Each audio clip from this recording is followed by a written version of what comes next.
ஓவராலாகவே என் மீது பதிவு செய்யப்பட்ட வழக்கு சோதனை இது எல்லாமே பார்த்தீங்கன்னா இந்த மீடியாவை முடக்கணும் அப்படின்றது தான். அதில் ஒன்றும் துளியளவும் சந்தேகம் வேண்டாம். ஸோ நம்ம மீடியா ஒரு இந்த அரசுக்கு ஒரு மிகப்பெரிய தலைவலியாக இருந்தது. ஸோ இவங்களோட நோக்கம் என் மீது இந்த வழக்கு, இரண்டாவது குண்டர் சட்டம் போட்டது, இது எல்லாவற்றையும் விட இந்த மீடியா செயல்படக்கூடாது. நான் கஞ்சா வைத்திருந்ததாக குற்றச்சாட்டு. அந்த வழக்கில் தான் நமது அலுவலகத்தில் சோதனை நடத்தியிருக்கிறாங்க. நான் கஞ்சா விற்றதாக ஒரு வாதத்துக்கு வைத்து கொண்டாலும் ஆஃபீஸில் இருக்க 12 சிஸ்டத்தோட ஹார்ட் டிஸ்க் வச்சு என்ன பண்ணுறோம்? ஜென்மத்துக்கு இவங்க எந்திரிக்கவே முடியாது. சவுக்கு சங்கரோட கதை இதோடு முடிந்து விட்டது. அவனை புதைத்த இடத்தில் புல் முளைத்து விடும் என்று இவர்கள் நினைத்தார்கள். அதெல்லாம் மீறி 6 மாதத்தில் நாம் மீண்டும் நமது அரங்கத்தில் உட்கார்ந்து தலைகளாக புரட்டி போட்டு அவ்வளோ விஷயங்களை எடுத்துகிட்டு போயிருக்காங்க. லேப்டாப்பாக இருக்கட்டும், ஐபேடு எல்லாமே. அதில் தகவல்கள் இருந்திருந்தால், ஆதாரங்கள் இருந்திருந்தால் இன்னும் எடுத்து வெளியே காட்டியிருக்க மாட்டாங்களா?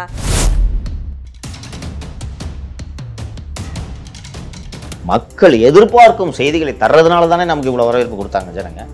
அதனால் தான் நம்மை முடக்க வேண்டும் என்று ஒரு ஒட்டுமொத்த அரசு இயந்திரத்தை ஸ்டாலின் அரசு நம்ம மீது ஏவி விட்டது. கட்சியில பல மடங்கு மூத்த தலைமை நிலை செயலர் உதயநிதி கட்சியில பதவியில் இல்லை. கரெக்டா? உதயநிதி தலைமை வைக்கிறது, செயலாளர் இருக்கிறது ஒரு அணி, பேரண்ட் பாடி கிடையாது. வணக்கம் சவுக்கு மீடியா நேயர்களே, மீண்டும் புதிய வடிவில் அரசியல் அரட்டை. கிட்டத்தட்ட 6 மாதங்களாக சவுக்கு மீடியா அலுவலகம் பூட்டி இருந்தது. ஸோ 6 மாதத்துக்கு பிறகு ரசிகர்களின் வேண்டுகோளுக்கு இணங்க புதிய வடிவில் அரசியல் அரட்டை. புதிதாக நெறியாளர் மாலதி அவர்கள் நம்மோடு இணைந்திருக்கார். வணக்கம் மாலதி அவர்களே. ஸோ இந்த நிகழ்ச்சிக்கு வர்றது ரொம்ப மகிழ்ச்சி எங்களுக்கு. அதே போல் ரசிகர்கள் தொடர்ந்து சவுக்கு மீடியான்றாவே அரசியல் அரட்டை தான் மிக பிரபலம். அதுக்கு இருக்கிற ரசிகர் பட்டாளமே தனி. மீண்டும் மீண்டும் கேட்டாங்க ரசிகர்கள். ஸோ அதனால் முன்னாடி நாங்கள் அரசியல் அரட்டை எப்படி பண்ணமோ அதை தாண்டி நிறைய விஷயங்கள் இந்த அரசியலும் கொடுக்க போகிறோம். எலெக்ஷன் வேறு வருது. ஸோ நிறைய விஷயங்கள் ரசிகர்களுக்கு பகிர்ந்தளிப்பதில் எங்களுக்கு ரொம்ப சந்தோஷம். சார் வணக்கம். வணக்கம் லியோ. எப்படி சார் இருக்கீங்க? நல்லா இருக்கிறேன். அலுவலகத்தில் உங்களை சந்திப்பதில் மகிழ்ச்சி. நம்ம ஸ்டுடியோ, நம்ம இடம், எனக்கு மீண்டும் ஒரு கூட்டை விட்டு பறந்த கிளி மீண்டும் கூட தாய் எப்படி சொல்லுவாங்க, மீண்டுமே தாய் கழகத்துன்னு சொல்லுவாங்கல்ல கட்சிகள், அரசியல் கட்சிகள்லாம், அந்த மாதிரி வந்த மாதிரி ஒரு ஃபீல். உங்களுக்கு எப்படி இருக்குது அலுவலகம்? ஃபஸ்ட்டு நீங்கள் சொல்லுங்கள். அலுவலகம் நேற்று நம்ம எல்லோரும் சேர்ந்து தான் திறந்தோம். எப்படி இருந்துச்சு சொல்லுங்கள். இல்லை, 6 மாதத்துக்கு பிறகு நானே இன்றைக்கி தான் அன்றைக்கி நம்ம திறந்தோம்ல, அன்றைக்கி தான் அலுவலகத்துக்கே வந்தோம். எப்படி இருந்துச்சு, என்னென்ன மிஸ்ஸிங்கு சொல்லுங்கள். வந்த உடனே நோட்டீஸ் ஓட்டியிருந்தாங்க. நம்ம சாவியை மட்டும் தான் இருந்துச்சு. திறந்து பூட்டை உடச்சிருந்தாங்க. சரி, பூட்டை உடச்சி அந்த இதெல்லாம் கீழே இருந்துச்சு. கேட்டிருந்தா நம்மள்ட்ட சாவி இல்லை அந்த டைமில். ஸோ நான் கொடுக்கல, பூட்டை உடச்சிட்டாங்க. நான் உள்ளே வந்தோம். எல்லா இடங்களும் செக். ஆக்சுவலாக நம்ம எப்படி விட்டுட்டு போனோமோ ஆஃபீஸ் அப்படி இல்லை. ஆக்சுவலாக எல்லா இடத்துலையும் சர்ச் பண்ணியிருக்காங்க. முதல்ல வந்தோடனே ரிசப்ஷனில் எல்லா டாக்குமெண்ட்டும் எடுத்து பார்த்துருக்காங்க. அதே போல் நம்ம பல ஸ்டோரிஸ் பண்ணும்பொழுது எல்லா டாக்குமெண்ட்டும் என்கிட்ட தான் கொடுத்து கரெக்ட். அது கனெக்டட். ஒரு ஸ்டோரி, ஒரு ஷூட் முடிஞ்ச உடனே அந்த டாக்குமெண்ட்டை தம்பி வச்சிரு, எனக்கு தேவைப்படும் நிறைய சேர்ந்துருக்கும். என்கிட்ட ஒரு பஞ்ச் ஆஃப் டாக்குமெண்ட்ஸ் இருந்துச்சு. அது என் டெஸ்க் கீழே தான் வச்சிருந்தேன். மிஸ்ஸிங். அந்த டாக்குமெண்ட்டில் பாதி டாக்குமெண்ட் இல்லை. ஓகே. எல்லா டாக்குமெண்ட் எல்லாம் பத்திரப்பதிவுத்துறை அது சம்மந்தப்பட்டது. நிறைய டிபார்ட்மெண்ட் இருந்துச்சு. கான்ட்ராக்ட், சிஎம்டியை பற்றி நிறைய டாக்குமெண்ட் இருந்துச்சு. அந்த டாக்குமெண்ட் எந்தெந்த டாக்குமெண்ட் அவங்களுக்கு தேவைப்படுதோ அதெல்லாம் எடுத்துகிட்டு போயிருக்காங்கன்னு நினைக்கிறோம். அந்த டாக்குமெண்ட் எல்லாம் மிஸ்ஸிங். அதை தவிர்த்துட்டு பார்த்தா உங்கள் ரூமில் நிறைய ஆராய்ச்சிக்கிறாங்க. அங்கேயும் நீங்கள் நிறைய டாக்குமெண்ட் வச்சுருந்தீங்க. ஸோ அங்கேயும் நிறைய டாக்குமெண்ட் மிஸ்ஸிங். அதை தாண்டி இவங்க கேமராவுக்கு யூஸ் பண்ணுற அந்த கார்டு இருக்குல்ல, மெமரி கார்டு, அது ஒரு 10 கார்டு கிட்ட, 8லேருந்து 10 கார்டு கிட்ட இல்லை. பார்த்தோம் ஸ்பேர் கார்ட்ஸும் வச்சிருந்தோம். ஸ்பேர் கார்ட்ஸும் அதான் எல்லாம் மொத்தமாக சேர்த்து ஒரு 8 கார்டு இருக்கும். 8லேருந்து 10 கார்டு இருக்கும். அந்த 10 கார்டும் காணாமல் போயிடுச்சு. அதே போல் எல்லா சிஸ்டத்தில், கம்ப்யூட்டரில் இருக்கிற ஹார்ட் டிஸ்க் எடுத்துகிட்டு போயிருக்காங்க. உள்ள இருக்க கரெக்டாக எடுத்துகிட்டு போயிருக்காங்க. அவங்களே எத்தனை சிஸ்டத்தில் அவங்க செக் பண்ணாங்க, எதுலேருந்து ஹார்ட் டிஸ்க் எடுத்துருக்காங்க அப்படின்னு சொல்லிட்டு அவங்களே எழுதி வச்சுட்டு போவாங்க. கிட்டத்தட்ட ஒரு 10-11 சிஸ்டத்துக்கிட்ட எடுத்துகிட்டு போயிருக்காங்க. அதில் விண்டோஸ் ஒரு 4-5 கம்ப்யூட்டர்ஸு, 2 மேக் ப்ரோ பாக்ஸ் இருக்கும். பாக்ஸ் எடிட்டிங் டெக்னிக்கலாக தான் தெரியும். அந்த பாக்ஸ் எடுத்துகிட்டு போயிருக்காங்க. மற்றபடி எல்லா பொருட்களும் அப்படி தான் இருக்குது. என்னென்னா ஆக்சுவலாக தனியாக இன்னொரு நம்ம இதில் 2 அறை இருக்குது தனியாக ஒர்க் பண்ணுறவங்களுக்கு. அவங்க ரூமில் இருந்த ஒரு சிஸ்டரில் இருக்கிற ஹார்ட் டிஸ்க்கும் எடுத்துகிட்டு போயிருக்காங்க. ஸோ முக்கியமாக அவங்க வந்தது டாக்குமெண்ட் கலெக்ட் பண்ண ஹார்ட் டிஸ்க்கு. இன்னொரு முக்கியமான விஷயம் சிசிடிவி கேமரா ஃபுட்டேஜஸ். சர்வர் இருக்குல்ல, அதில் இருக்கிற சிசிடிவி கேமரா ஃபுட்டு யார் யார் வந்து பார்த்தாங்க, எப்பப்போ வந்தாங்க அப்படின்னு சொல்லிட்டு அதை மொத்தமாக எடுத்துகிட்டு போயிருக்காங்க. அது ஆக்சுவலாக என்னென்ன அவங்க கைப்பற்றினாங்க அப்படின்னு சொல்லிட்டு அவங்க ஒரு லிஸ்ட்டு கொடுத்துருக்காங்க. அது எல்லாமே கைப்பற்றி அவங்களுக்கு என்னென்ன தேவையோ, ஆக்சுவலாக முக்கியமாக அவங்க வந்ததுக்கு முக்கிய காரணம் ஒன்று டாக்குமெண்ட்டு, இன்னொன்று வந்து உங்களை யார் வந்து பார்த்துட்டு போனா, யார் யாரெல்லாம் வந்தாங்க அப்படின்னு சொல்லிட்டு இந்த 2 விஷயத்துக்காக தான் நான் வந்தாங்கன்னு பார்க்குறேன். அலுவலகம் பூட்டப்பட்ட பிறகு உங்களுக்கு கிடைத்த தகவல்னா, வெளில வந்த பிறகு கிடைத்த தகவல்னா, நீங்கள் வந்து நிறைய அதிகாரிகள்கிட்ட பேசியிருப்பீங்க. அவங்க என்ன சொன்னாங்க உங்ககிட்ட? லியோ, என்னுடைய அறையிலிருந்து ஃபஸ்ட்டு இது ஒரு விஷயம் நேற்று திறக்கும்போது எப்படி இருந்துச்சுன்றதை சொல்லிடுறேன். வெளிப்படையாக சொல்கிறேன், ரொம்ப மனசு கஷ்டமாக இருந்துச்சு எனக்கு. நேற்று உங்கள்கிட்ட நான் சாதாரணமாக சிரித்து பேசிட்டு போயிட்டேனே ஒழிய, இல்லை நான் பார்த்தேன், அது உங்கள் ஃபேஸ் மாறி இருந்துச்சு. எனக்கு அதாவது கலகலன்னு இருந்த ஆஃபீஸ் உங்களுக்கு தெரியும், பரபரன்னு இருக்கும். எப்படி பரபரப்பாக வேலை செஞ்சுட்ருப்போம்னு தெரியும். யாராவது வெஸ்டர்ஸ் வந்துட்டு இருப்பாங்க. டெய்லியும் 3-4 ஷூட்டு நடந்துகிட்ருக்கோம் இல்லையா? அந்த நம்ம எஸ்பிளிக்ஸ் சேனலுக்கு ஷூட் நடக்கும். நமக்கு எப்படியும் ஒரு நாளைக்கு 2 ஷூட் இருக்கும். ஆமாம். கெஸ்ட் வந்துக்கிட்டு இருப்பாங்க, விசிட்டர்ஸ் வந்துக்கிட்டே இருப்பாங்க, ஆஃபீஸ் பூரா ஸ்டாஃப் உட்காந்துருப்பாங்க. ரொம்ப பரபரப்புன்னு கலகலன்னு இருந்துகிட்ருக்கோம். நேற்று வந்து இருட்டடிச்சு, ஸ்மெல் அடித்து, சோஃபாவெல்லாம் எலி கடிச்சு போட்டுருந்துச்சு.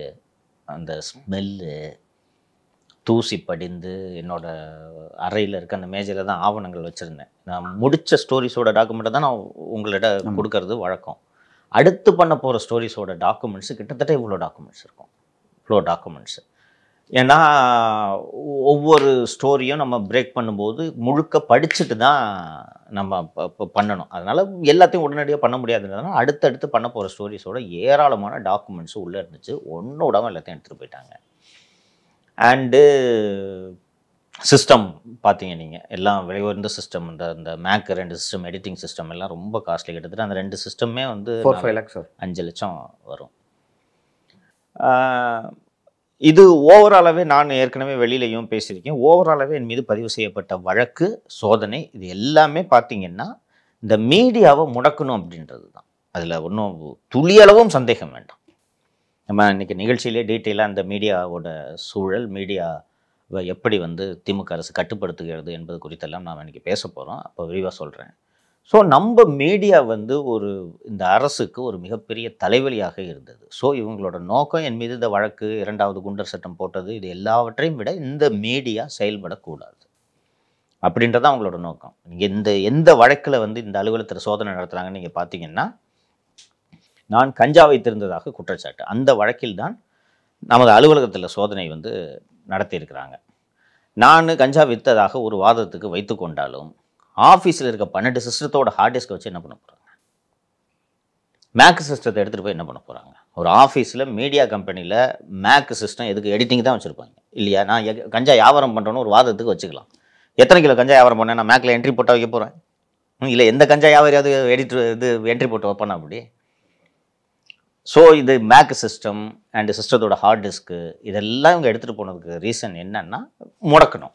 இப்போ என்ன பண்ணுவோம்? இன்றைக்கி ஃபார்ச்சுனேட்லி வெளியில் வந்து ஒரு 2 மாதம் ஆக போகுதுன்னு நினைக்கிறேன். இந்த அடுத்த வாரத்தில் 2 மாதம் முடிய போகுது. நான் சிறையிலேருந்து வெளியே வந்து தொடங்கிட்டோம். ஓகேங்களா? பட் தொடங்க முடியாமல் போகணுன்றது தானே உங்களோட நோக்கம். ஸோ அதனால தான் இதெல்லாம் எடுத்துகிட்டு போகிறாங்க. நீங்கள் பார்த்தீங்கன்னா இந்த சிறையிலேருந்து வெளியில் வந்துடலாம், வழக்குகளை நம்ம எதிர்கொள்ள போகிறோம். ஆனால் இந்த சொத்துக்கள் எல்லாம் பறிமுதல் செஞ்சுட்டு போனாங்களே, உங்களுக்கு தெரியும். நீங்கள் கேமராமேனாக இருந்தவர், அதனால் விவரங்கள் உங்களுக்கு தெரியும். இந்த மெமரி கார்டை 10 மெமரி கார்டை எடுத்துகிட்டு போயிருக்காங்க. இது நீதிமன்றத்தில் வச்சுருப்பாங்கன்னு ஒரு வாதத்துக்கு வச்சுக்குவோம். 6 மாதம் அல்லது 1 வருஷம் வந்து இந்த மெமரி கார்டை யூஸ் பண்ணாமல் கோர்ட்டுக்குள்ளே ஒரு ரூமுக்குள்ளே போட்டு வச்சுருந்தா அந்த மெமரி கார்டு என்ன பாவம்? சில டைமில் கரப்ட் ஆகிடும். பெரும்பாலான நேரத்தில் கரப்ட் ஆகிடும். எந்த இடத்துல வச்சுருக்காங்கிறதுலாம் தெரியாது. கொஞ்சம் ஈரப்பதம் அதிகமாக இருந்தால் கரப்ட் ஆகிடும். முடிச்சு. அண்டு இந்த மேக் சிஸ்டம் எடுத்துகிட்டு போயிருக்காங்க. 5 லட்சம் ஆகும் இந்த 2 சிஸ்டம்.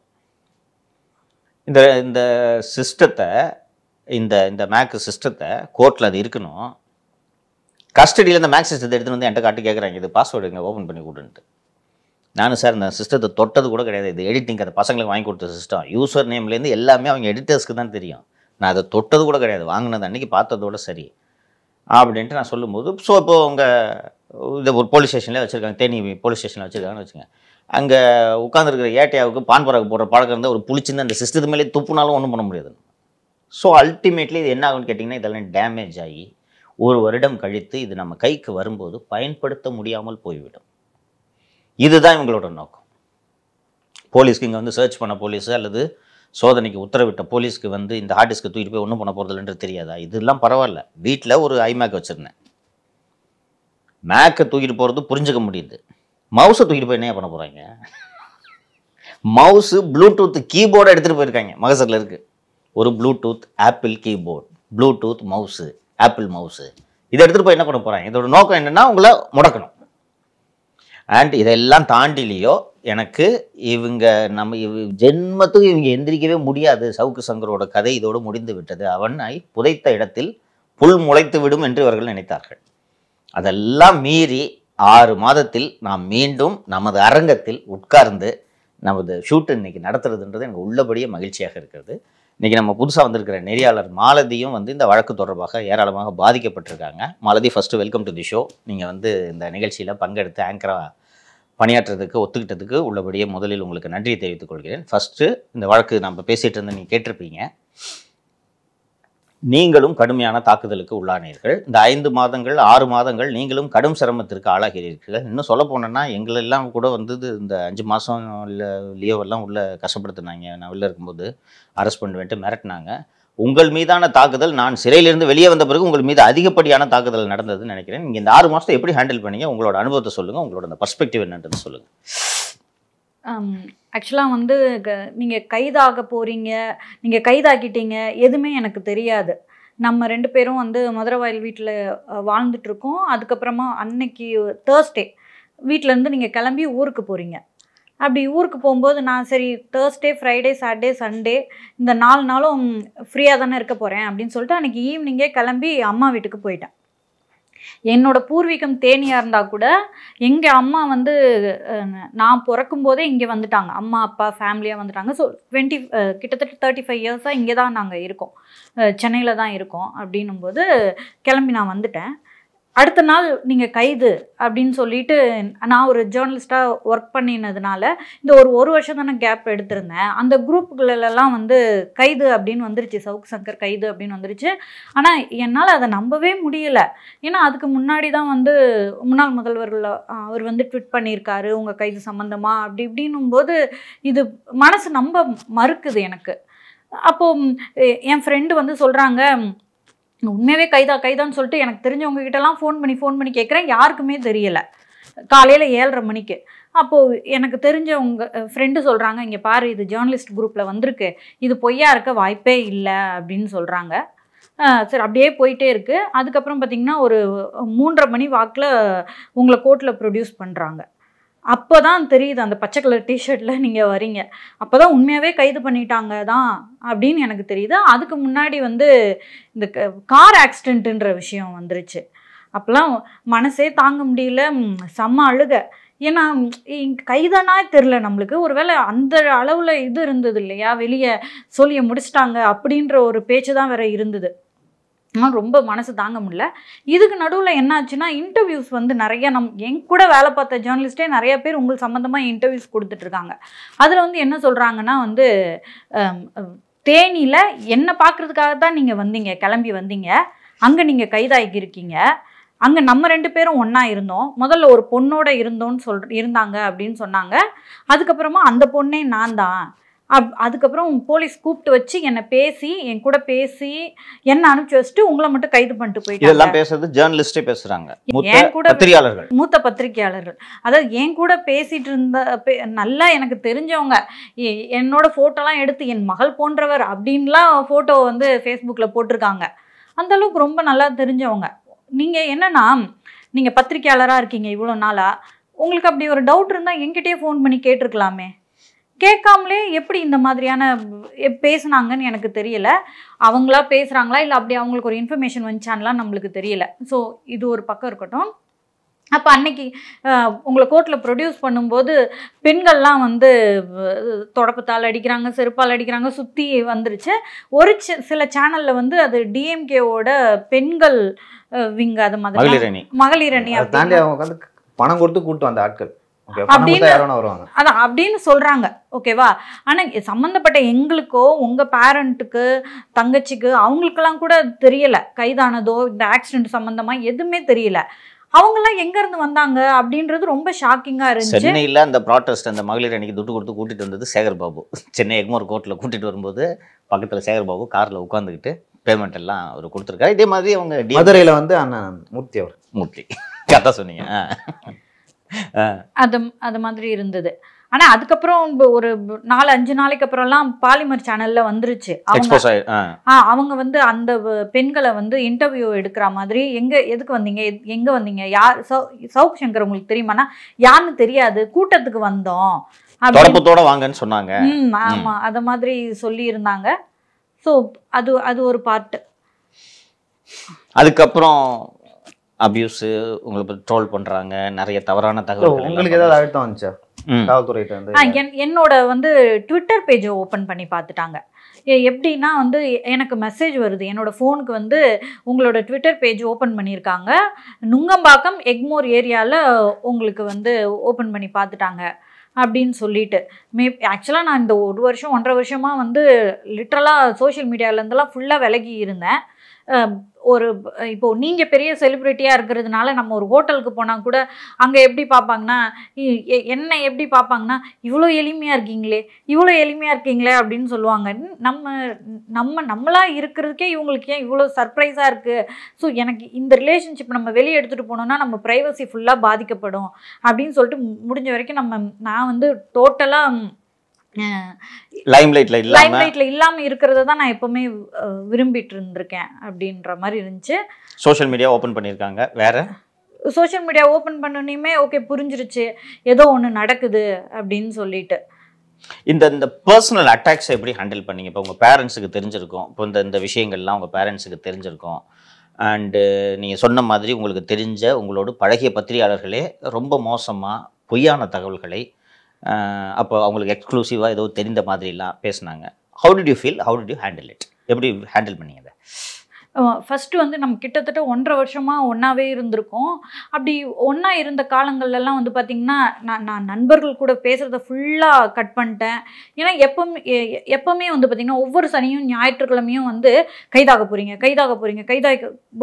அப்படின்ற ஒரு இது இருந்துகிட்டே இருக்கும். நான் யார்கிட்டையுமே சொல்லலை அப்படின்றதுனால சடனாக ஒரு நாள் என் கூட இருக்கவங்களெல்லாம் டார்கெட் பண்ணப்படுறதை நான் விரும்பலை. அதனால் நானே மேக்ஸிமம் எல்லாரோடையும் பேசுகிறத நிறுத்திட்டேன். ஸோ யார் நம்மளுக்கு இவ்வளோ நாள் ஒரு சப்போர்ட்டாக இருந்தாங்களோ அவங்க இல்லை. லிட்ரலாக நான் தனியாக நிற்க வேண்டிய நிலைக்கு தள்ளப்பட்டேன். வீட்டில் இருந்து நான் கிளம்பி வரும்போது நான் என்ன எடுத்துகிட்டு வந்திருப்பேன்? ஒரு பேகு, ட்ரெஸ்ஸு, இதை மட்டும் தானே எடுத்துகிட்டு வந்திருப்பேன். கையில் செலவுக்கு காசு இல்லை, ட்ரெஸ்ஸு இல்லை. அந்த ட்ரெஸ்ஸு கூட பார்த்திங்கன்னா லிட்ரலாக சரி அவசரத்துக்கு எடுத்து போட்டு வந்த ட்ரெஸ்ஸுன்றதுனால அது கூட நல்ல ட்ரெஸ் கிடையாது. ஸோ அப்படியே லிட்ரலாக நான் அதாவது நடுத்தெருவில் நிற்போன்னு கேள்விப்பட்டிருப்போம். அங்கே கூட நிற்க முடியாத அளவுக்கான ஒரு நிலைமைக்கு வந்து நான் வந்துட்டேன். அதாவது அந்த டைமில் எனக்கு எப்படி அதுக்கப்புறம் வந்து உங்களோட ஃபோட்டோ வெளியே வருது, 2 பேரோட ஃபோட்டோ வெளியே வருது. அதுக்கப்புறமா நான் வீடு வாங்கிட்டேன் அப்படின்ற பத்திரம் வெளியே வருது. அது நான் வந்து நிறைய பணம் கொடுத்து வெளியே வாங்கியிருக்கேன். இதெல்லாம் 300 கோடி 30 இல்ல, ஒவ்வொருத்தரும் ஒண்ணு சொல்றாங்க. ஒருத்தர் 3.5 கோடி சொல்றாங்க, ஒருத்தர் 5.5 கோடி சொல்றாங்க, ஒருத்தவங்க 30 கோடி சொல்றாங்க. அவங்க வசதிக்கு மாதிரி சொல்லிக்கிறாங்க. பட் பத்திரத்தோட அந்த ரேட் வந்து 1 கோடி. நீங்க விளக்க தேவையில்லை, எப்படி ஹேண்டில் பண்ணிக்கிறது மட்டும் சொல்லுங்க. யாருக்கும் ஃபர்ஸ்ட் ஒரு விஷயத்தை புரிஞ்சுக்குங்க. இந்த அலிகேஷனுக்குலாம் யாருக்கும் விளக்கெல்லாம் சொல்ல வேண்டியதில்லை. ஓகேவா? 100 பேர் 100 விஷயங்கள் சொன்னா 100 பேருக்கும் போயெல்லாம் விளக்கி சொல்லிட்டு இருக்கிறது நம்ம வேலை கிடையாது. எப்படி ஹேண்டில் பண்ணீங்க? இந்த உங்களோடு பழகியவர்கள் இப்படி பேசியது உங்களுக்கு என்ன உணர்வை கொடுத்தது? ஸோ வந்து இப்போ இதை மாதிரி ஏகப்பட்ட விஷயங்கள் பேச ஆரம்பிச்சிட்டாங்க. அது அந்த டைம் எப்படி இருந்துச்சுன்னா, நான் எனக்காக வருத்தப்பட்டுக்கிறதா, நான் உங்களுக்காக வருத்தப்படுறதா, எப்படின்னா நீங்கள் சொன்ன மாதிரி சோழியை முடிச்சிட்டாங்க. இனிமேல் 1 வருஷத்துக்கு சவுக்கு சங்கர் வெளியவே வர முடியாது அப்படின்ற மாதிரியான நிலைமை தானே இருக்குது. லிட்ரலாக அவரை புதைச்சி புல்லு தான் முளைக்க போகுது அப்படின்ற மாதிரி தான் அன்னைக்கு இருந்துச்சு. ஸோ யார் வருத்தப்படுறதுன்ற நிலைமை தெரியலை. யார் கூடயும் பேச முடியல, யாருக்கும் எந்த இன்ஃபர்மேஷனும் தெரியல. எல்லாரும் என் கூட பேசுறதுக்கு பயப்படுறாங்க. இப்படியான ஒரு நிலைமை வரும்போது நிறைய டிப்ரெஷன் ஆகுது. அதுக்கப்புறம் உங்களோட இது வருது, இன்ஃபர்மேஷன் வெளியே வந்துருச்சு. கையை உடைச்சிட்டாங்க அப்படின்னு சொல்கிறாங்க. ஆனால் இல்லை அப்படின்ற ஒரு இன்ஃபர்மேஷனும் வருது. ஸோ உங்களை வந்து மண்டே ப்ரொடியூஸ் பண்ணணும், கோர்ட்டில் பண்ணலை அப்படின்றது வேற இன்னும் பயத்தை அதிகப்படுது. அடுத்த நாள் கோர்ட்டில் ப்ரொடியூஸ் பண்ணும்போது நீங்கள் வண்டியில் இறங்குறீங்க, அவ்வளோ பெரிய அந்த கட்டோடு இறங்குறீங்க. அதை பார்த்து ரொம்ப அழுக வர ஆரம்பிச்சிருச்சு. பயங்கரமாக மனசு கஷ்டமாயிடுச்சு. ஸோ டிப்ரெஷன், ஸ்ட்ரெஸ் எல்லாம் ஆகுது அப்படின்னோடனே நான் தமிழ்நாட்டிலே அப்போ இல்லை. என்னை கூப்பிட்டுட்டு தமிழ்நாட்டிலேருந்து நான் வெளியே போயிட்டு ஃபுல்லாக சோஷியல் மீடியா என்ன நடக்குது ஏது நடக்குதுன்னு எதுவுமே எனக்கு தெரியாது. அதுக்கப்புறம் நான் கிட்டத்தட்ட உங்களுக்கெல்லாம் குண்டாஸ்லாம் போட்டுட்டாங்க. ஸோ 1 இயர்ன்றது கன்ஃபார்ம் ஆகிடுச்சு அப்படின்ற மாதிரி தான் சொன்னாங்க. ஸோ அதுக்கப்புறம் நான் தமிழ்நாட்டுக்கு வரும்போது ஃப்ரெண்டு சொல்கிறாங்க, கடைசி 10 நாள் நீ தான் வந்து ட்ரெண்டிங்கு அப்படின்னு சொல்லிட்டு. அதனால் 10 நாள் ட்ரெண்டாக இருக்கிற அளவுக்கு என்ன கண்டென்ட்டை தேத்துனாங்க அப்படின்ற மாதிரி எனக்கு ஷாக்காக இருந்தது. அதுக்கப்புறமா வந்து பார்த்தா எல்லாமே டோட்டலாக ஒவ்வொருத்தரும் அவங்க இஷ்டத்துக்கு பேசுறது, அப்புறம் இன்னொன்று சப்போர்ட் பண்ணி பேசுறதுக்கான எந்த ஒரு எல்லாத்தையுமே ஸ்டாப் பண்ணுறாங்க. இப்போ ஒருத்தர் வந்து ஸ்டாண்ட் வித் சவுக்குன்னு ஒருத்தர் ஆரம்பிக்கிறாருன்னா அவரை போய் மிரட்டுறது. அப்போ அந்த மாதிரி அப்போ என்ன மாதிரியான நிலைமை இருந்துச்சுன்னா, உங்களுக்காக சப்போர்ட்டாக யாராவது பேசுனா கூட பேசுறதுக்கு யாருமே இல்லை, எல்லாம் பயப்படுறாங்க. இன்டர்வியூஸ் எடுக்கிறதுக்கு கூட ரொம்ப யாருமே நான் கொடுக்கல அப்படின்றது மாதிரி தான் சொன்னாங்க அப்படின்னு. நான் வெளியில் வந்த பிறகு உங்கள் மீது கடுமையாக ஒரு சோஷியல் மீடியா ட்ரோலிங், அப்யூசிவான தகவல்கள்லாம் வந்துகிட்டு இருக்கு. ரொம்ப மோசமாக உங்களை பற்றி ரொம்ப மோசமாக தரக்குறைவான தகவல்கள்லாம் அதுவும் ஒரு குறிப்பிட்ட சிலர் பேசுகிறார்கள். இதை எப்படி ஹேண்டில் பண்ணீங்க? இந்த மாதிரி ரொம்ப அப்யூசிவான காசிப்ஸை வந்து செய்தியாக இந்த மாதிரி போடுறது ஏன் போடுறாங்கன்னு நினைக்கிறீங்க? இதை எப்படி ஹேண்டில் பண்ணீங்க? இது இப்போ புதுசு இல்லை. நம்ம ரிலேஷன்ஷிப்குள்ளே போகிறோம் அப்படின்னும் போதே இதை வந்து நம்மளை வந்து பேச ஆரம்பிச்சிட்டாங்க. சும்மா நீங்கள் வந்து ஒரு ஜிம்க்கு போகிறீங்க அப்படின்னு வைங்களேன், அந்த ஒரே ஒரு பாயிண்ட் எடுத்துப்பாங்க. வீடியோஸ் வந்துருச்சா, அப்போது உடனே வந்து சவுக் சங்கர் ஜிம்க்கு போகிறாரு, ஏன்னா அவர் வந்து ஐவிஎஃப் பண்ண போகிறாரு, அதனால அவர் ஸ்ட்ராங்காக இருக்கணும் அப்படின்னு சொல்கிறது. மாலதியும் சவுக் சங்கரும் ஐவிஎஃப் போய் குழந்தை பெற்றுக்க போகிறாங்க அப்படின்னு சொல்கிறது. ஸோ பார்க்குற மக்களுக்கு எப்படி இருக்கும்னா, ஜிம் போயிட்டாரு, அப்போ இந்த கதைகளும் மொத்தமும் சரி. ஒரே ஒரு சின்ன இதை எடுத்துக்கிட்டு முன்னாடி பின்னாடி ஒரு ஸ்கிரிப்டை ரெடி பண்ணிக்கிறாங்க. இது ஒரு 1.5 வருஷமாகவே நம்மளுக்கு நடந்துட்டு இருந்துச்சு. என்னன்னா, பெருவாரியான மக்களுக்கு போகலை, நிறைய லிமிட்டட் சர்க்கிளில் அது தெரிஞ்சிட்டே இருக்கு. இப்போ கைதானதுக்கு அப்புறமும் சரி, நீங்கள் வெளியே வந்ததுக்கு அப்புறமும் சரி, ரொம்ப என்ன டார்கெட் பண்ண ஆரம்பிச்சிட்டாங்க. டிஃபேம் பண்ணுறது அப்படின்ற ஒரு விஷயத்த பண்ண ஆரம்பிச்சிட்டாங்க. இதுக்கு நடுவில் பார்த்தீங்கன்னா, ட்விட்டர்லலாம் நான் சில டைம் பார்க்கும்போது உங்கள் அம்மாவோட ஃபோட்டோவை போட்டு ரொம்ப தப்பாலாம் எழுதியிருந்தாங்க. அதை பார்த்தோன்னே எனக்கு எப்படி இருந்துச்சுன்னா, ஐயோ அப்படின்னு சொல்லிட்டு அந்த ட்விட்டர் அம்மா சம்டைம்ஸ் நம்மளோட இருப்பாங்க, சம்டைம்ஸ் வந்து பார்த்திங்கன்னா பெங்களூர் போயிடுவாங்க. அப்படி இருக்கும்போது அப்படியே நீங்கள் பார்க்காதீங்கம்மா அப்படின்னு சொல்லிட்டு மறைச்சிக்கணுமோன்னு தோணுச்சு. அதாவது 35 வயசுல தன் கணவரை இழந்து 2 குழந்தைகளை வளர்க்குறதுக்கு எவ்வளோ கஷ்டப்பட்டிருப்பாங்க. ஆனால் அவங்கள வந்து இந்த மாதிரி, அது இந்த வார்த்தை சரியா தெரியல, செக்ஷுவலாக அவங்கள போய் தப்பாக பேசுறதுன்றதை வந்து என் மனசு ஏற்றுக்கல. உண்மையாகவே என்ன தப்பாக பேசுறதை விட அந்த ட்வீட் பார்க்கும்போது எனக்கு ரொம்ப அதிர்ந்து போயிட்டேன். அப்போ நான் நினச்சிக்கிட்டேன், சவுக் சங்கரோட அம்மாக்கே அப்படின்னா கூட வாழ்கிற பொண்ணுக்கு இப்படியான கல்லடிகள் படுறதை வந்து என்னால் புரிஞ்சிக்க முடியுது. ஸோ என் மனசில் நான் என்ன நினச்சிக்கிட்டேன்னா, நீ இவரோட வாழணும் அப்படின்னு முடிவு பண்ணிட்டேன்னா இன்னராக ஸ்ட்ராங்காக நீ உன்னை பில்ட் பண்ணணும். அப்படி பண்ணாட்டி உன்னை உடைச்சிருவாங்க. அம்மா வந்து ஆஃபீஸ் வந்துட்டு போனாங்க. நீங்கள் கைதாகிறதுக்கு முன்னாடியெல்லாம் ஆஃபீஸ் வந்துட்டு வீட்டுக்கு வந்தாங்க.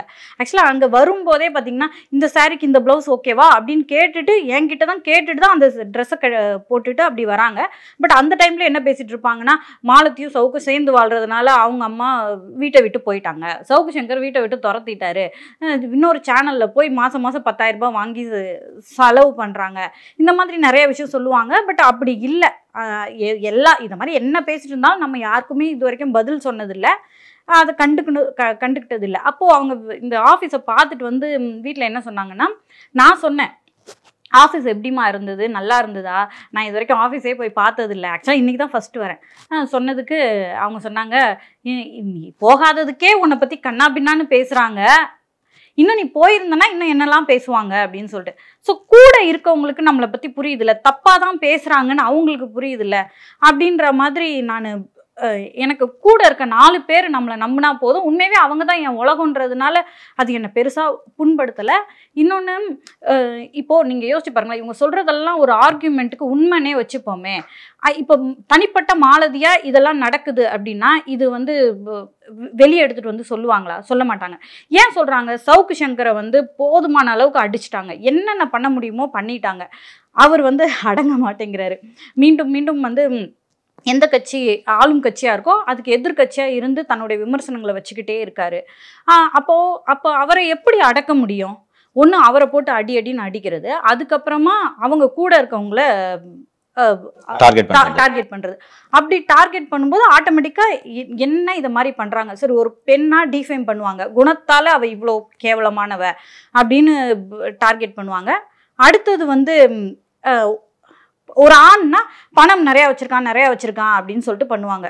ஸோ ஆல்மோஸ்ட் பார்த்தீங்கன்னா ஆஃபீஸாக இருக்கட்டும், மதுரவாயில் வீடாக இருக்கட்டும், எல்லாத்தையுமே எடுத்துகிட்டு போயிட்டாங்க இல்லையா? ஃபோனு, லேப்டாப்பு, சிஸ்டம், ஐபேடு அப்படின்னு சொல்லிட்டு எல்லாமே எடுத்துகிட்டு போயிட்டாங்க. பேங்க் அக்கௌண்ட்ஸ் எல்லாத்தையுமே எடுத்துகிட்டு போயிட்டாங்க. அப்படி இருக்கும்போது அவங்க கிட்ட இப்போ இவங்கெல்லாம் சொல்கிறாங்கல்ல, ஏகப்பட்ட குற்றச்சாட்டுகள் நம்ம மேலே வைக்கிறாங்கல்ல, அவதூறுகள் வைக்கிறாங்கல்ல. ஏன்னா ஆதரவெல்லாம் பேசுறதுனால நான் சொல்கிறேன். ஸோ ஆல்மோஸ்ட் நம்ம வீடு, நம்மளோட ஆஃபீஸு எல்லாத்தையுமே வந்து தலைகீழாக புரட்டி போட்டு அவ்வளோ விஷயங்களை எடுத்துகிட்டு போயிருக்காங்க. லேப்டாப்பாக இருக்கட்டும், ஐபேடு எல்லாமே. அதில் தகவல்கள் இருந்திருந்தா, ஆதாரங்கள் இருந்திருந்தால் இன்னும் எடுத்து வெளியே காட்டியிருக்க மாட்டாங்களா? எதையுமே காட்டலையே. அதனால வந்து எனக்கு சம்டைம்ஸ் எப்படி தோணும்னா, நீங்கள் சொன்ன மாதிரி யாருக்குமே நீ எதையுமே எக்ஸ்பிளைன் பண்ண தேவையில்லை, உன் மேலே என்னென்ன குற்றச்சாட்டுகள் சொல்கிறாங்களோ எக்ஸ்பிளைன் பண்ண தேவையில்லை அப்படின்னு.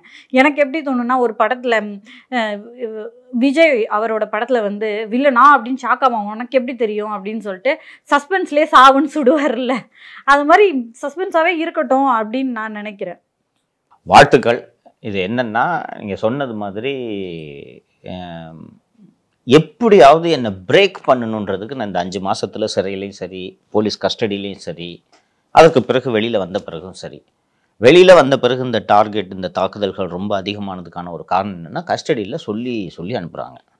அதாவது ஒரு 6 மாதத்துக்கு அமைதியாரு, 6 மாதத்துக்கு பேசாதீங்க, கோபமாக இருக்காங்க, ஆஃபீஸர்ஸ் கோபமாக இருக்காங்க, திருப்பி ஏதாவது கேஸ் போட்டால் இந்த முறை எந்திரிக்க முடியாது. அவர் திருச்சியில் எஸ்பி வருண்குமார் ஓப்பனாகவே சொன்னார்ன்ற, நெக்ஸ்ட் டைம் அருண் உங்களை சொல்லிட்டாரு.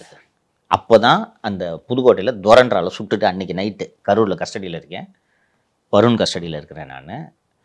அப்போ அன்றைக்கி துரையை சுட்டுட்டு செய்தி வருது, சொல்கிறாங்க இந்த மாதிரி. அந்த அன்றைக்கி ஈவினிங் பேப்பர் கொடுத்தாங்க, அதில் இந்த துரை என்கவுண்டர் சுட்டு கொலை இன்னும் வருது.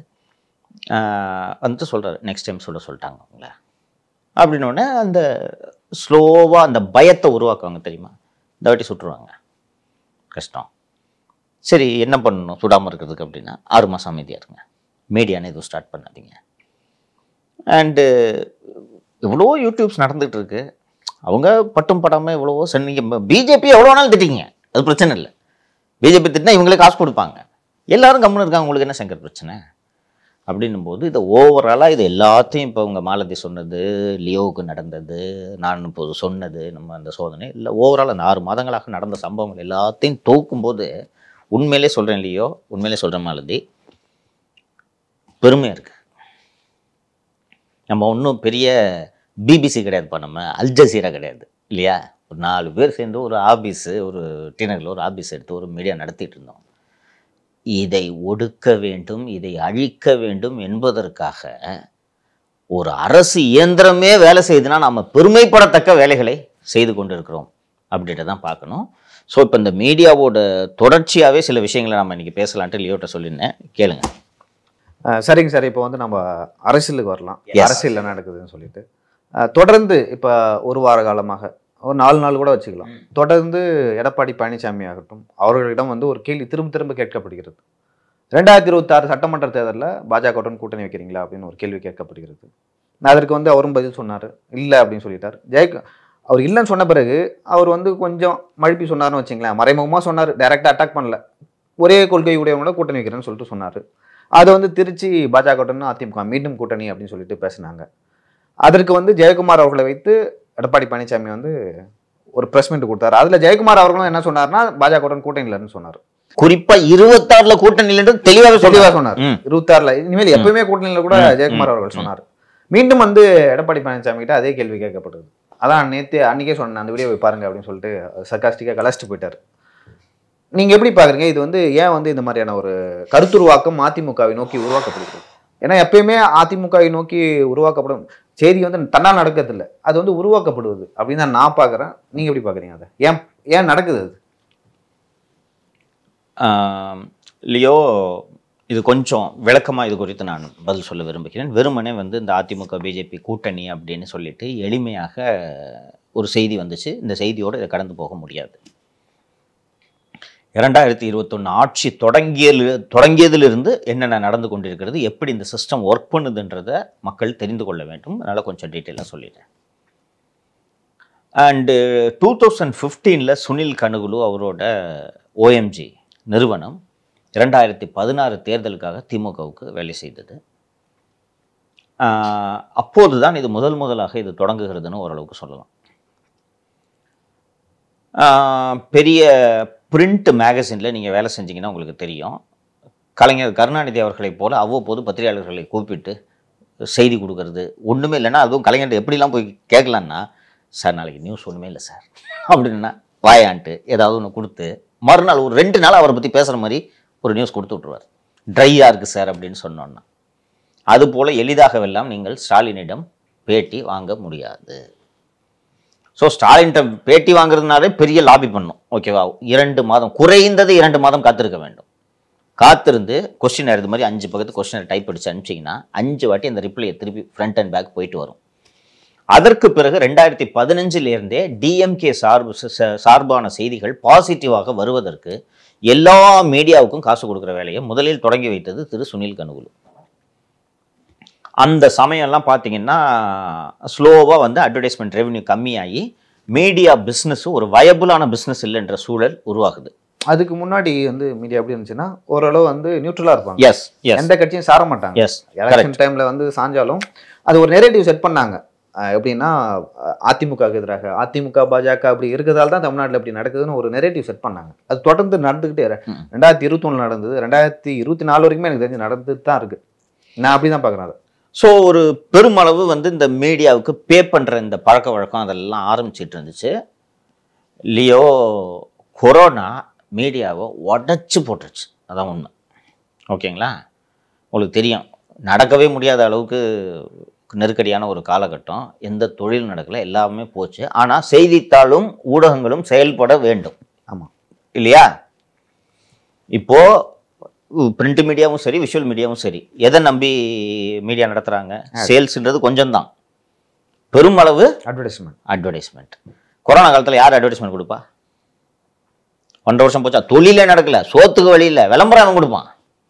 1.5 வருஷம். அப்போ அந்த 1.5 வருஷம் முடிஞ்சு ஸ்லோவாக பேப்பர் முன்னாடி வெறும் 2 ஷீட் வரும். ஞாபகம் இருக்கா? ஹிண்டு தந்திடலாம் 2 ஷீட் வரும், ஒன்றுமே இல்லாமல் போட முடியாமல் பேப்பருக்கு காசு இல்லாமல். டிவிக்கும் அதே தானே கத்தி. ஆமாம், ஸ்டாஃபுக்கு சம்பளம் கொடுக்கணும், வருமானம் இல்லாமல் சம்பளம் எப்படி கொடுப்பாங்க?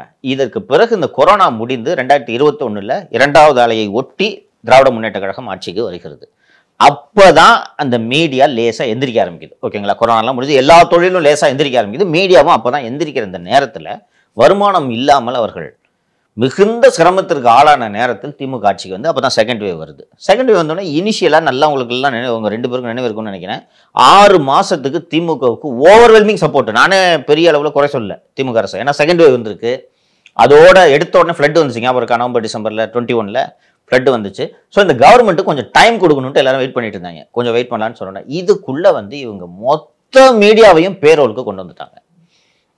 அந்த சமயத்தில் நான் ஏற்கனவே சொன்னேன், சுனில்ன்றவர் தான் அவங்க வேலை செஞ்சுட்டு இருந்தாங்க. 2021 பிரசாந்த் கிஷோரோட ஐபேக்கோட இவங்க சைன் பண்ணுறாங்க. அதோட 300 crores பேக்கேஜ். அது சைன் பண்ண உடனே அவங்க அந்த நரேட்டிவை எப்படி செட் பண்ணுறதுன்னு, எப்படி பிஜேபியில் வந்து ஒரு நரேட்டிவை செட் பண்ணுறாங்களோ அதே மாதிரி நரேட்டிவ், ஏன்னா ஒரு பிரசாந்த் கிஷோர் பிஜேபிக்கு வேலை செஞ்சவர் தானே, அதே போல் ஒரு நரேட்டிவை திமுகவுக்கு, தமிழ்நாட்டில் திமுகவுக்கு ஆதரவாக செட் பண்ணணும்னு சொல்லிட்டு அந்த நரேட்டிவை செட் பண்ணுறதுக்கு ஊடகங்களோட துணை தேவை.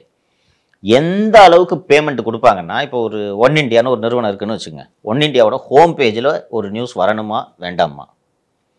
ஹோம் பேஜில் எவ்வளவு நேரம் அந்த நியூஸ் இருக்கணும், இந்த அளவுக்கு பேமெண்ட். அப்புறம் எப்படி ஒரு நியூஸை கில் பண்ணுறது? இப்போ திரு உதயநிதி ஸ்டாலின் அவர்களை பற்றி தவறாக ஒரு நியூஸ் வருதுன்னு வச்சுங்க, இம்மீடியட்டாக அது வந்து ட்ராக்ஷனில் இல்லாமல் போகணும். ஸோ இதை எல்லாருக்குமே இதை வந்து பேமெண்ட்டு ஸ்டார்ட் பண்ணிட்டாங்க. ஸ்டார்ட் பண்ணி இதெல்லாம் நடந்து எலெக்ஷன் முடியுது, தேர்தல் முடிந்து திராவிட முன்னேற்ற கழகம் ஆட்சிக்கு வந்ததும் அப்போதுதான் திராவிட மாப்பிள்ளை திரு சபரீசன் அவர்கள் பாப்புலஸ் எம்பவர்மெண்ட் நெட்வொர்க் என்ற பெண் என்று அழைக்கக்கூடிய ஒரு நிறுவனத்தை தொடங்கி நாமளே இதை இன்னோசா பண்ணலான்னு சொல்லிட்டு கிட்டத்தட்ட 21க்கு முன்னாடியே இது தொடங்கப்பட்டு விட்டது. அதற்கு முன்பாக கிட்டத்தட்ட அந்த பெண்ணும் பேரலாக ஐபேக்கோட சேர்ந்து பேரலாக பெண்ணை ஒர்க் பண்ணிட்டு இருந்தாங்க. ஐபேக் போனதுக்கு பிறகு ஐபேக்கோட நிறைய ரிசோர்ஸஸை பெண்ணில் போய் ஜாயின் பண்ணிட்டாங்க. அதற்கு முன்பிருந்தே இந்த பெண்ணை உருவாக்கி அது ஒரு பெரிய இன்ஃப்ராஸ்ட்ரக்சரை உருவாக்குனதில் பெரிய பங்கு வகித்தது திரு மார்ட்டின் அவர்களின் மருமகன் திரு ஆதவர்ஜுன். இன்று விடுதலை சிறுத்தைகள் கட்சியின் துணை பொதுச் செயலாளராக இருக்கிறார் அல்லவா, அந்த மார்ட்டின் அந்த பெண்ணில் ஒரு உண்மையிலே வந்து ஒரு டேட்டா தெரிஞ்ச ஒரு நபர் அவர் ஆதவ். அவரு தான் இந்த இன்ஃப்ராஸ்ட்ரக்சர் எல்லாத்தையும் பண்ணுறாரு. கரெக்டாக எலெக்ஷன் முடிஞ்சு 2 நாள் 3 நாளில் துரத்தி விட்டுறாங்க. ஆதவர்ஜுனை துரத்தி விட்டுட்டு மாப்பிள்ளை திரு சபரீசன் அவர்கள் முழுமையாக பெண் நிறுவனத்தை தனது கட்டுப்பாட்டு எடுத்துக்கார். இன்னொன்று நான் அந்த ட்விட்டரில் நீங்கள் பார்த்துருப்பீங்க, அனந்துன்னு ஒருத்தர் தான் இப்போ அதை ஹெட் பண்ணிட்டு இருக்காரு அப்படின்ட்டு பார்த்தேன். அனந்து ஐ திங்க் ஹீஸ் அன் ஐஐடிஎன்னு. அனந்து கொண்டு வந்ததே ஆதவர்ஜுன் கொண்டு வந்து பண்ண உடனே இப்போ இந்த பெண்ணு ஆதவர்ஜுனா வெளில போன பிறகு பெண்ணு முழுமையாக சபரீசனோட கட்டுப்பாட்டில் வேலை செய்ய தொடங்கிடுச்சு. ஸோ இந்த பெண்ணு வந்து இந்த ஊடகங்கள் முழுக்க கட்டுப்பாட்டில் கொண்டு வந்துருச்சு.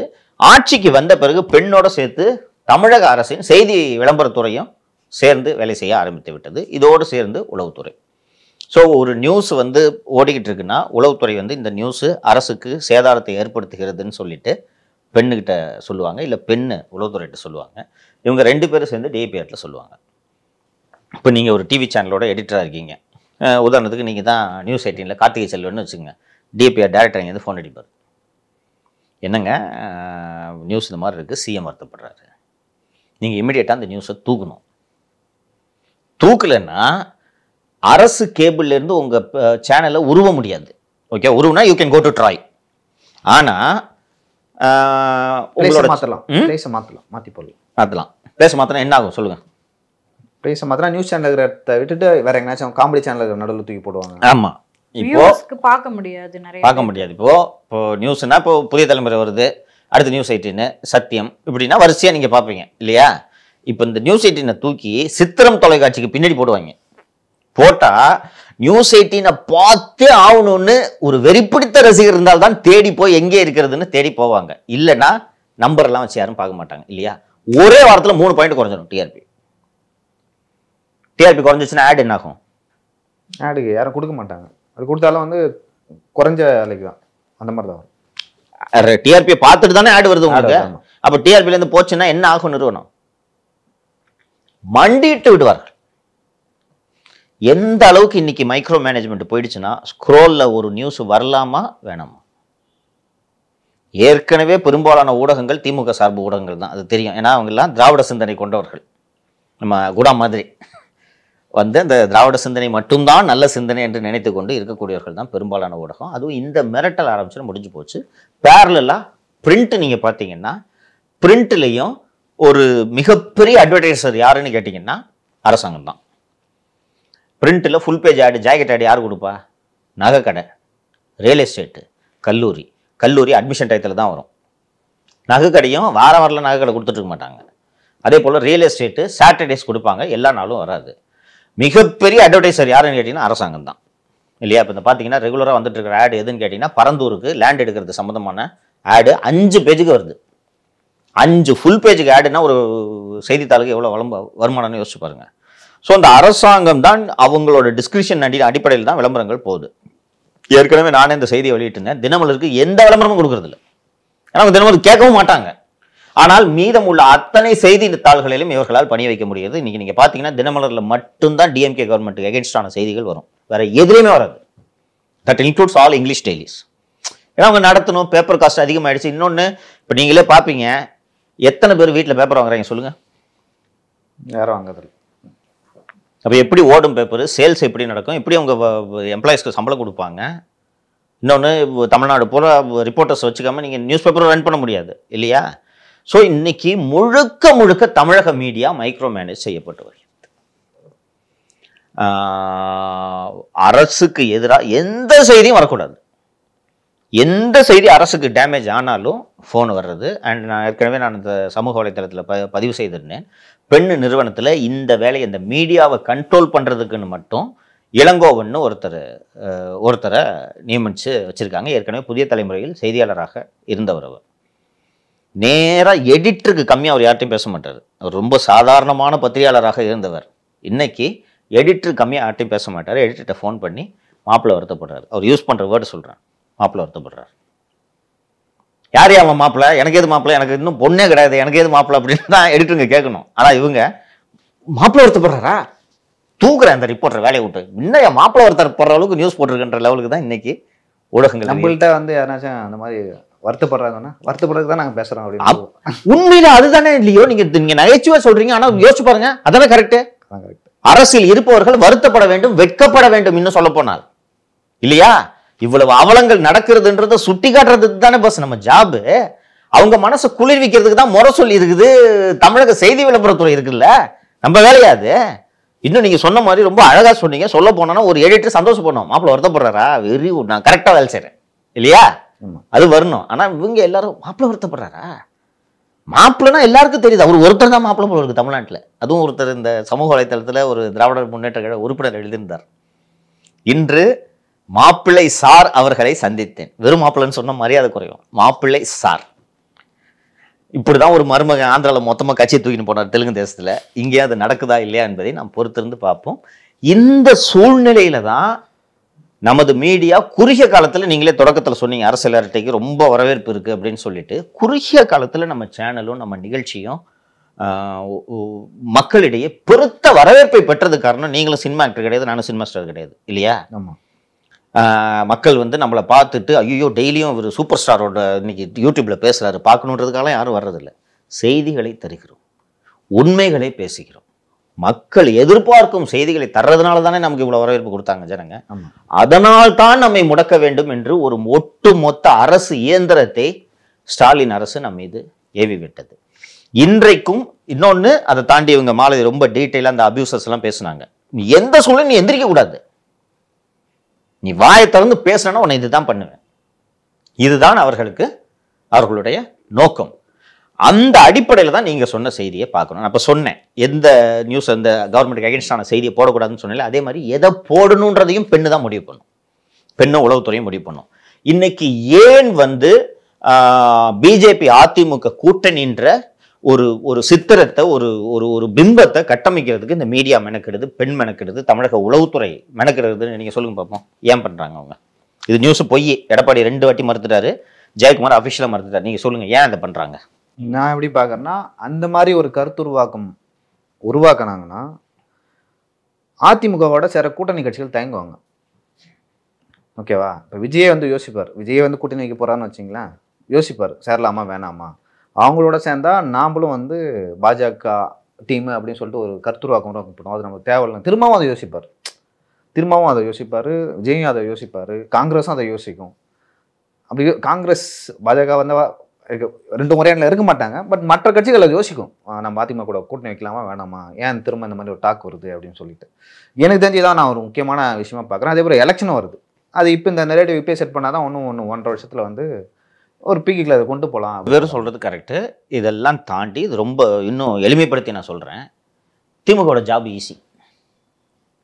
ஓகேவா? மொத்தமாக சேர்த்து அடிக்கலாம். இன்னைக்கு அண்ணா திராவிட முன்னேற்ற கழகம் 2019 தேர்தலை விட 2024 1% வாக்கு கூடுதலாக பெற்றிருந்தாலும் 40 தொகுதிகளிலும் அதிமுக கூட்டணி தோல்வியை தழுவியதற்கு மிக முக்கியமான காரணம் அவர்கள் மீது அந்த பிஜேபியோடு அவர்கள் வைத்திருந்த அந்த சகவாசம் இன்னும் போகவில்லை. அதையெல்லாம் தாண்டி பிஜேபியை வீழ்த்த வேண்டும் என்று மக்கள் வெறித்தனமாக வாக்களித்தார்கள். நான் மீண்டும் மீண்டும் திருச்சி மக்களவை தொகுதியை உதாரணமாக சொல்லுவேன். என்ன காரணம்னா, திருமா அவர்களோட பானை சின்னம் கூட கடந்த தேர்தலில் அறிமுகமான ஒரு சின்னம். ஆனால் திருச்சியை நீங்கள் எடுத்துக்கிட்டிங்கன்னா தீப்பெட்டி தேடி போய் போட்டாங்க ஜனங்க. அங்கே ரெட்டலை நிற்குது, ஆனால் தேடி போய் தீக்குச்சியை தேடி போய் போட்டதுக்கு காரணம் மோடியை எப்படியாவது வீழ்த்த வேண்டும், அதை திமுக கூட்டணி தான் வீழ்த்தும் அப்படின்றதான். அப்படி இருக்கும்போது அதெல்லாம் விட நீங்கள் சொன்ன காரணத்தை தாண்டி இன்னொரு முக்கியமான காரணம் சிறுபான்மை மக்களை குழப்புவது. இப்போ இந்த சிறுபான்மை மக்கள் எப்போதுமே அச்சத்தில் இருக்காங்க. குறிப்பாக 2014 மத்தியில் பிஜேபி ஆட்சி வந்ததுலேருந்து சிறுபான்மை மக்கள் கிறிஸ்தவர்களாக இருக்கட்டும், இஸ்லாமியர்களாக இருக்கட்டும், ஒரு அச்சத்தில் வாழ்ந்துகிட்டு இருக்காங்க. அதிமுக பிஜேபி கூட்டணியிலேருந்து விலகி வந்து நாங்கள் சிறுபான்மை மக்களுக்காக துணை நிற்போம், இனி பிஜேபியோட கூட்டணியிலன்னு தீர்மானமே போட்டிருக்காங்க ஏற்கனவே. ஆமாம். அதெல்லாம் தாண்டி இந்த சந்தேகத்தை விதைப்பதற்கு நீங்கள் சொன்ன காரணத்தோடு சேர்த்து மிக முக்கியமான காரணம் சிறுபான்மை மக்களின் மனதிலே சந்தேகத்தை விதைப்பது. இன்னைக்கு ஒரு 10-12% இருக்குன்னு ஒரு உதாரணத்துக்கு வச்சுப்போம் தமிழ்நாட்டில் சிறுபான்மைகளோட வாக்கு. அந்த 12% சாலிடா திமுக கூட்டணியில் நிற்குது. கரெக்டா? இப்போ ஏடிஎம்கே மற்ற கட்சியெல்லாம் 0லேருந்து ஸ்டார்ட் பண்ணி போகணும்னாலும் போகணும் என்றால் திமுக கூட்டணி ஸ்டார்ட் பண்ணும்போதே 12%லேருந்து தான் ஸ்டார்ட் பண்ணுவாங்க. ஏன்னா என் பிளாக்க சாலிடா விழுது இந்த சிறுபான்மையினோட வாக்கு. ஸோ அது இந்த சிறுபான்மையினர் வந்து தொடர்ந்து சரி ஏடிஎம்கே நமக்காக தான் பிஜேபி கூட்டணி. உங்களுக்கு ஞாபகம் இருக்கும், நம்ம சேனலுக்கு வந்து ஒரு திரு பழக்கருப்பையா தேர்தலுக்கு முன்னாடி பேட்டி அளித்த போது சிறுபான்மை மக்கள் சப்போர்ட் பண்ணணும்னாரு ஏடிஎம்கே. என்ன காரணம், உங்களுக்காக தான் உங்க கூட்டணியை உடைச்சிட்டு வந்திருக்காங்க. நீங்க இன்னைக்கு சப்போர்ட் பண்ணலன்னா அவங்க டிமாரலைஸ் ஆகி திருப்பி நாங்க ஜெயிச்சா போதுன்னு போயிட்டாங்கன்னா சிறுபான்மை மக்கள் நாளைக்கு பாதுகாக்கிறதுக்கு ஆள் இல்லாம போயிடும். அதே போல அவர் வந்து அதிமுக ஒரு விஷயம் சொன்னார், நீங்க வந்து பாஜகவை ஈஸியா சாஃப்டா ஹேண்டில் பண்றீங்க, கடுமையா அடிங்க, அட்டாக் பண்ணுங்க, அட்டாக் பண்ணுங்க அப்படின்னாரு. எனக்கு தெரிஞ்சு அதெல்லாம் அட்டாக் பண்ணாதும் ஒரு காரணம். நம்ம கரெக்ட் தான் அதை அட்டாக் பண்ணாதும். இப்ப இவங்க பிஜேபி கூட்டணியில வந்து நான் மோடியை கடுமையா விமர்சிச்சு, பாஜக அரசை வந்து எடப்பாடி பழனிசாமி கடுமையா விமர்சிச்சு, இங்க நடக்கிற ரைடை விமர்சிச்சு, அங்க ஊழலை விமர்சனா வச்சுங்க, இந்த மாதிரி ஒரு கொஸ்டின் எழுப்பினாலும் அது வந்து எடுபட நம்ப மாட்டாங்க.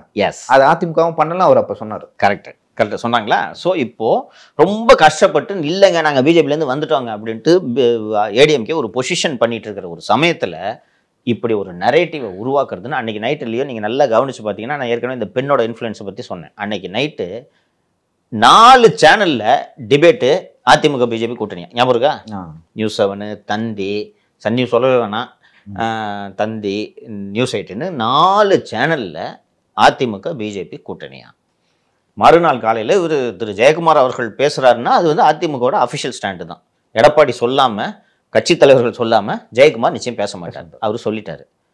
திருப்பி ஊடகங்களில் செய்தி, நான் அந்த நரேட்டிவை கட்டமைக்கிறாங்கன்னு சொல்கிறேன்ல, திருப்பி எடப்பாடி சொன்னாரா, அவர் ஏன் சொல்ல, ஜெயக்குமார் சொன்னா இப்படி ஒத்துக்கிறது சரின்னு மறுநாள் இல்லையா கூட்டணி இல்லையா, ஒத்த கருத்துடைய கட்சிகளோடு கூட்டணின்ட்டு நாங்கள் சொன்னோன்னா பிஜேபியோட கூட்டணின்னு அதற்கு பொருள் இல்லை அப்படின்னு சொன்னோன்னே திருப்பியும் கேட்குறாங்க. நேற்று அவர் கேட்கும்போது, நேற்று நான் பேசியிருந்தேன் பார்த்தியா இல்லையா தம்பி, நீங்கள் எந்த சேனல் நீங்கள் நம்ம கேட்டு பார்த்தீங்களா இல்லையா, நேற்று நான் பேட்டி கொடுத்துருந்தேன் பார்த்தீங்களா இல்லையா அப்படின்னு கேட்டார்.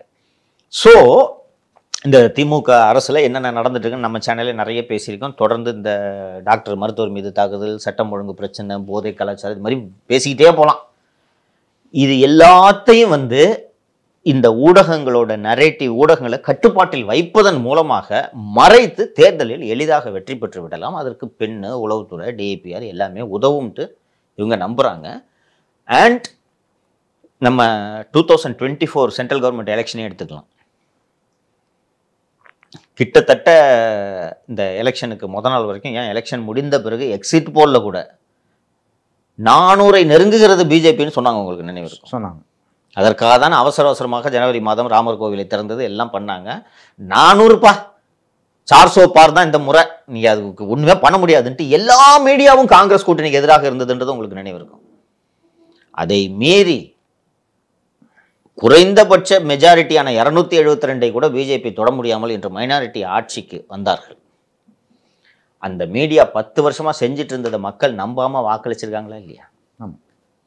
வெறும் மீடியாவை நம்பி திமுக அரசு மீடியாவை கண்ட்ரோலில் வைக்கிறோம், இதனால் நம்மளை யாரும் ஒன்றும் பண்ண முடியாது, நம்ம இதன் மூலமாகவே வெற்றி பெற்று விடலாம், மக்கள் முட்டாள்கள், இந்த டிவியில் போடுற நியூஸை பார்த்துட்டு நம்பி திராவிட மாடல் ஆட்சி அப்படின்ட்டு வாக்களிப்பார்கள்னு நினைத்தால் இவர்களைப் போல முட்டாள்கள் வேறு யாரும் இருக்க முடியாது. அது தேர்தலில் எதிரொலிக்கும். ஸோ நெக்ஸ்ட் விஷயம் பார்த்தீங்கன்னா, தூத்துக்குடியில் உதயநிதி அவர்கள் கள ஆய்வு பண்ணியிருக்காரு. தூத்துக்குடியில் வந்து சிட்டிங் எம்பி ஆக்சுவலாக வந்து கனிமொழி அவர்கள், அவங்க அத்தை. ஆமாம். ஸோ செகண்ட் டைமே அவங்க பார்த்தீங்கன்னா சிட்டிங் எம்பியாக இருக்காங்க. பட் அவங்க இல்லாமல் இவர் மட்டும் தனியாக போய் கள ஆய்வு பண்ணியிருக்காரு. அது எப்படி பார்க்குறீங்க? நீங்கள் என்ன பண்ண நினைக்கிற? அவர் அழகிரிக்கு எதிராக வந்து ஸ்டாலின் என்ன மாதிரி பண்ணாரோ, உதயநிதி அவர்கள் வந்து ஒரு தங்கை தான் இருக்காங்க, தங்கை தான் நினைக்கிறேன் இருக்காங்க. அத்தை இல்லை அங்க இருக்காங்க. ஸ்டாலின் அவருக்கு ஒரு 2 பேர் இருக்காங்க. இது ஆண் வாரிசு இல்ல, ம். ஒரே ஆண் வாரிசு உதயநிதி அவர்கள். ம். ஆனா வந்து கனிமொழி அவர்கள் வந்து கருணாநிதி அவர்களின் மகள். கரெக்ட். ஓகேங்களா? அவங்களுக்கு வந்து ஒரு கொள்கை பிடிப்பு இருக்கு, கட்சியிலையும் ஒரு ஹோல்டு இருக்கு. ஸ்டாலினுக்கு அடுத்தது நிறைய சீனியர்கள் என்ன நினைச்சாங்கன்னா, கனிமொழி ஏற்கனவே 2006ல இருந்து எம்பியா இருக்காங்க, 2004ல இருந்து எம்பியா இருக்காங்கன்னு நினைக்கிறேன். முதலில் மாநிலங்களவை, அதுக்கப்புறம் மக்களவை. இது இருக்காங்க. Third term. ஒரு டெல்லி கான்டாக்ட் இருக்கு, ஒரு நல்லா எஸ்டாப்ளிஷ் பண்ணியிருக்காங்க. சரி, தமிழ்நாட்டிலேயே வந்து அவங்க அந்த மாதிரி வளர்ந்துடக்கூடாது, அவங்களோட தூத்துக்குடியிலே முடக்கி வைக்கணும்னு சொல்லி தான் தூத்துக்குடியில அவங்க சீட்டு கொடுத்தாங்க. ஆமா, சமூகம் சார்ந்து கொடுத்தாங்க. அதையும் கரெக்ட், ரைட் பா, அதை அவங்களும் ஏத்துக்குவாங்க, கனிமொழி அவர்களும். ஸோ அவங்கள வந்து அதுக்கு மேல வளரக்கூடாதுன்னு நினைச்சாங்க. ஆனா இப்ப இவங்களுக்கு என்ன பயனா, திமுகவுக்கு திரு உதயநிதி அவர்களுக்கோ அவரை சுற்றியவர்களுக்கோ கனிமொழி அவர்கள் வந்து எதிர்காலத்துல வந்துட்டாங்கன்னா ஒரு சீனியர் லீடர் ஆயிடுவாரு அப்படின்னு ஒரு பயம். அப்படி வந்தா ஒருவேளை கருத்து முரண்பாடு இல்லை கட்சியிலே வந்து ஒரு பதவி அந்த மாதிரி விஷயம் வந்தா அவங்க எதிராக தனக்கு நிற்பாங்க அப்படின்னு நினைக்கிறாங்க அப்படின்னு நான் நினைக்கிறேன். அது வந்து நான் தனக்கு எதிராக வந்து எதிர்காலத்தில் மாறலாம், ஸோ இப்போவே வந்து நம்ம முடக்கி வைக்கணும் அப்படின்னு சொல்லிட்டு தான் தொடர்ந்து வந்து தூத்துக்குடிக்கு கலை ஆய்வு அப்படின்னு சொல்லிட்டு போயிட்டு இருக்காரு. கனிமொழி அவர்கள் வந்து தெரிஞ்சு அவங்க பங்கேற்கவே இல்லை கலை ஆய்வில். வந்து நான் பங்கேற்க எனக்கு விருப்பம் அப்படின்னு சொல்லிட்டு அவங்க ஸ்கிப் பண்ணிட்டாங்க. எனக்கு உள்ளபடியே நான் சொல்றேன், எனக்கு வியப்பு என்னன்னா, தமிழ்நாட்டில் எத்தனை மாவட்டம், 30க்கு கிட்டத்தட்ட மாவட்டம், 40 வச்சுக்கோங்க மாவட்டங்கள் இருக்கு. இதுல எல்லா மாவட்டத்திலையும் உதயநிதி ஆய்வு பண்ணி முடிச்சிட்டாரா?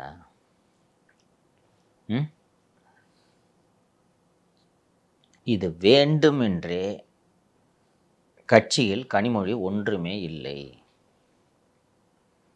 தமிழகம் அனைத்துக்கும் திராவிட முன்னேற்ற கழகத்தை பொறுத்தவரை திரு மு க ஸ்டாலின், அடுத்தது உதயநிதி ஸ்டாலின் என்பதை நிறுவுவதற்காகத்தான் இவர் இதை செய்கிறார் என்று தான் நான் இதை பார்க்கிறேன். அனிமல்ஸ் டெரிட்டரி மார்க் பண்ண பார்த்துருக்கீங்களா? நாய் அல்லது விலங்குகள் சிறுநீர் கழிக்கும்னு சொல்லுவாங்க சைக்காட்ரிஸ்ட். இல்லை, நம்ம தெருவில் போனாவே நாய் சிறுநீர் கழிக்கும். பார்டர் டெரிட்டரி மார்க் பண்ணுறது இது இன்ஸ்டிங்க்ட் இது, ஓகேங்களா?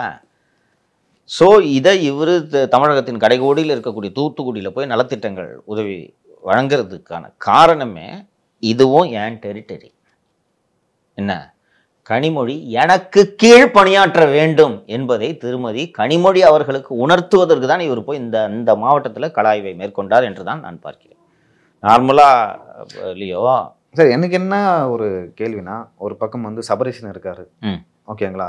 அவர் வந்து லைக் அவரும் திமுக குடும்பத்தை சேர்ந்தவர் தான். இன்னொரு பக்கம் உதயநிதி இருக்காரு, கட்சி அவங்க கண்ட்ரோல்ல தான் இருக்கு. இதை தாண்டி வந்து கனிமொழி வளர்ந்துருவாங்க, கட்சியை வந்து லைக் ரெண்டா பிரிச்சுடுவாங்க, அவங்க பக்கம் சீனியர்கள் எல்லாம் போயிடுவாங்கன்னு சொல்லிட்டு எந்த வகையில் வந்து உதயநிதி நினைக்கிறாரு? ரைட், நல்ல கேள்வி கேட்டீங்க. ரைட், இன்னைக்கு நீங்கள் சொன்னது மாதிரி கட்சி வந்து ஃபேமிலி கண்ட்ரோலில் தான் இருக்குது இல்லையா? ஒரு ஸ்டாலின், அடுத்து உதயநிதி. கடந்த வாரம் எனது அருமை நண்பர் திரு கே நேரு அவர்களுக்கு பிறந்த நாள் வந்தது. உங்களுக்கு நினைவு இருக்கும்னு நினைக்கிறேன். ஆமாம். கே நேருவோட சீனியாரிட்டி உங்களுக்கு தெரியும். 96லேருந்து மந்திரி அவர் இல்லையா? அன்பில் தர்மலிங்கத்தின் மகன் திரு அன்பில் பொய்யாமொழிக்கு எதிராக திரு நேரு அவர்களை கலைஞர் உருவாக்குகிறார். அவங்க டாமினேஷனை, அந்த ஃபேமிலி டாமினேஷனை உடைக்கணுன்றதுக்காகவே நேரு உருவாக்குனார். இவர் பெரிய காங்கிரஸ் குடும்பம், ரெடியார் பெரிய காங்கிரஸ் குடும்பம். அந்த காவிரி ஆற்றுக்கு பக்கத்தில் இருக்கிற மொத்த நிலமும் இவங்களது, நேரு அவர்களோட. அவங்க ஃபேமிலி லெகசி எப்படி பெரிய பணியார் தான் காங்கிரஸ்ல இருப்பாங்க. அப்படிப்பட்டவர் அந்த நேரு தனது பிறந்த நாளுக்கு உதயநிதியோட வீட்டுக்கு சென்று வாழ்த்து பெற்றார். போய் பார்க்குறாரு, தம்பி என் பர்த்டே, யாரும் இல்லை காலைல வந்துக்கிறேன், ஆசீர்வாதம் பண்ணுங்க அப்படின்னு நடந்திருக்கும். அது புகைப்படமாக வரவில்லை. போறார், ரைட்டா? இதை வெளியில சொல்லாமல் விட்டுருக்கலாம், சொல்லக்கூடாது. ஆல் செட் அண்ட் டன், வயதிலேயே மூத்தவர், கட்சியில பல மடங்கு மூத்தவர், தலைமை நிலை செயலாளர். உதயநிதி கட்சியில பதவியில் இல்லை, கரெக்டா? உதயநிதி தலைமை வைக்கிறது, செயலாளர் இருக்கிறது ஒரு அணி, பேரண்ட் பாடி கிடையாது, ஓகேவா? அப்படி இருக்கையில் ஒரு கட்சி பேரண்ட் பாடியோட தலைமை நிலைய செயலாளர் அவரு வந்து ஒரு யூனிட்டோட ஹெட்டு கிட்ட போய் வாழ்த்து பெறுகிறார். இத அப்படி விட்டுருக்கணும், ஓகேவா? வெளியில் தெரிஞ்சிடக்கூடாது. நம்ம இல்லை, நான் குறிஞ்சி வாசல்ல உட்காந்துருக்கோம், நம்ம குறிஞ்சி பில்டிங் வாசல்ல, யாருக்கும் தெரியாது. இதை டிஐபிஆரில் கொடுத்து அஃபிஷியலாக ரிலீஸ் பண்ணுறாங்கன்னா என்ன மீனிங் அதுக்கு? தலைமைச் நிலைய செயலாளர் அவரு பிறந்த நாளுக்கு என்கிட்ட வந்து வாழ்த்து வாங்கிட்டு போகிறாருன்னா புரிஞ்சுக்குங்க. தலைமை நிலைய செயலாளர் எங்கே வர்றாரு? நான் தான். இதை நேரு செஞ்சுட்டாரு. நேரு எப்படிப்பட்டவர்னு தெரியும். நேரு எப்படி திட்டுவாருன்னு கேள்விப்பட்டீங்களா? சும்மா வந்திருப்பார் நேரு. நேரோட மனசு எப்படி பார்த்துருக்கோம்?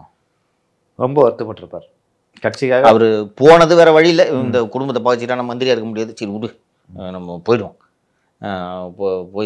போய் பார்த்துட்டு ஒரு மாலைகளை போட்டுட்டு வருவோம் அப்படின்னு கூட நினச்சிருப்பார். அது வெளியில் வரதை நேரு விரும்பியிருப்பாரா?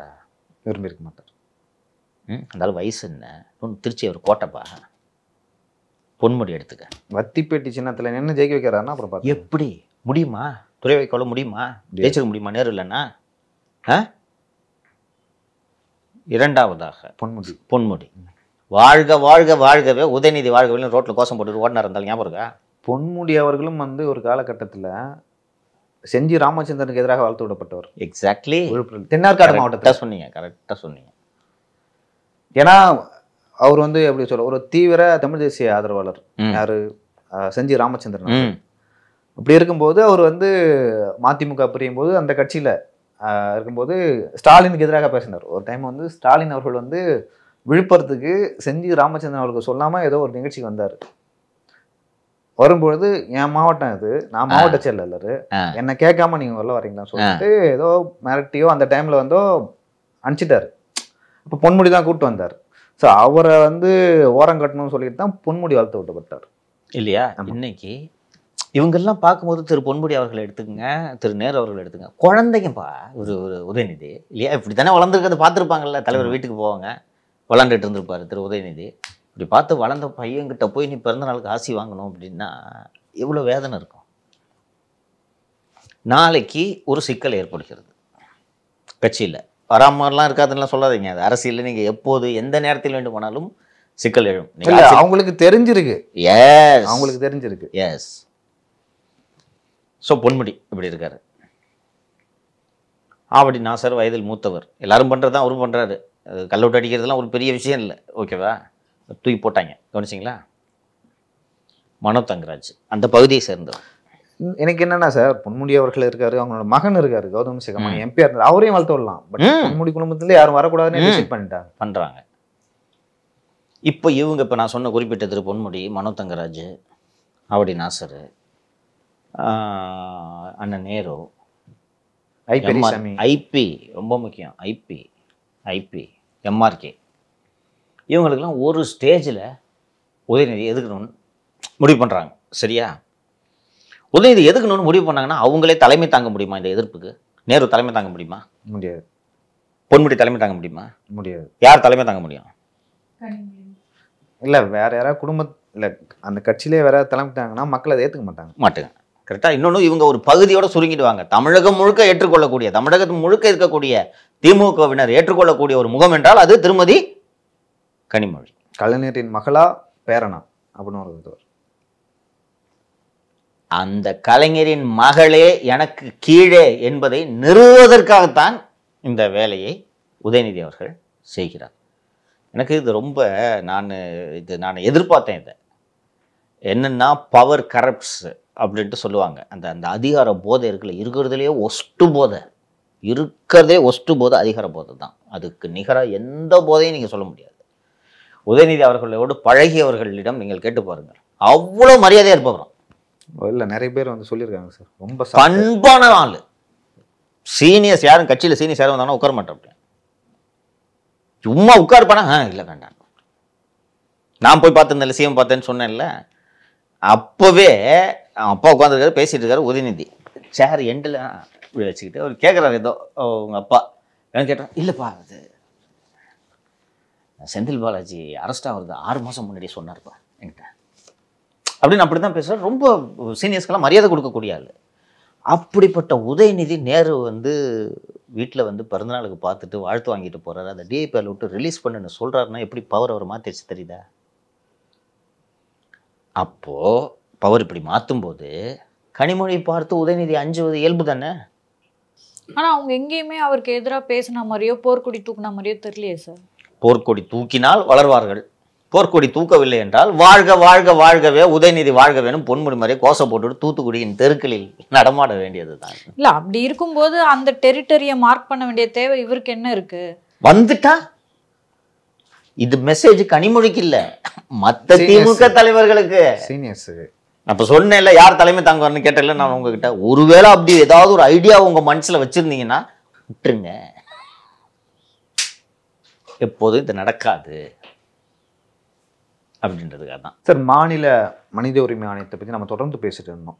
பரவாயில்ல, கேரளாவில் ஓய்வு பெற்ற நீதியரசருங்க வந்து ஓரளவு இது வரைக்கும் செயல்படாமல் இருந்த மனித உரிமை ஆணையம் வந்து செயல்படுது அப்படின்னு சொல்லிட்டு நம்ம பேசிட்டு இருந்தோம்.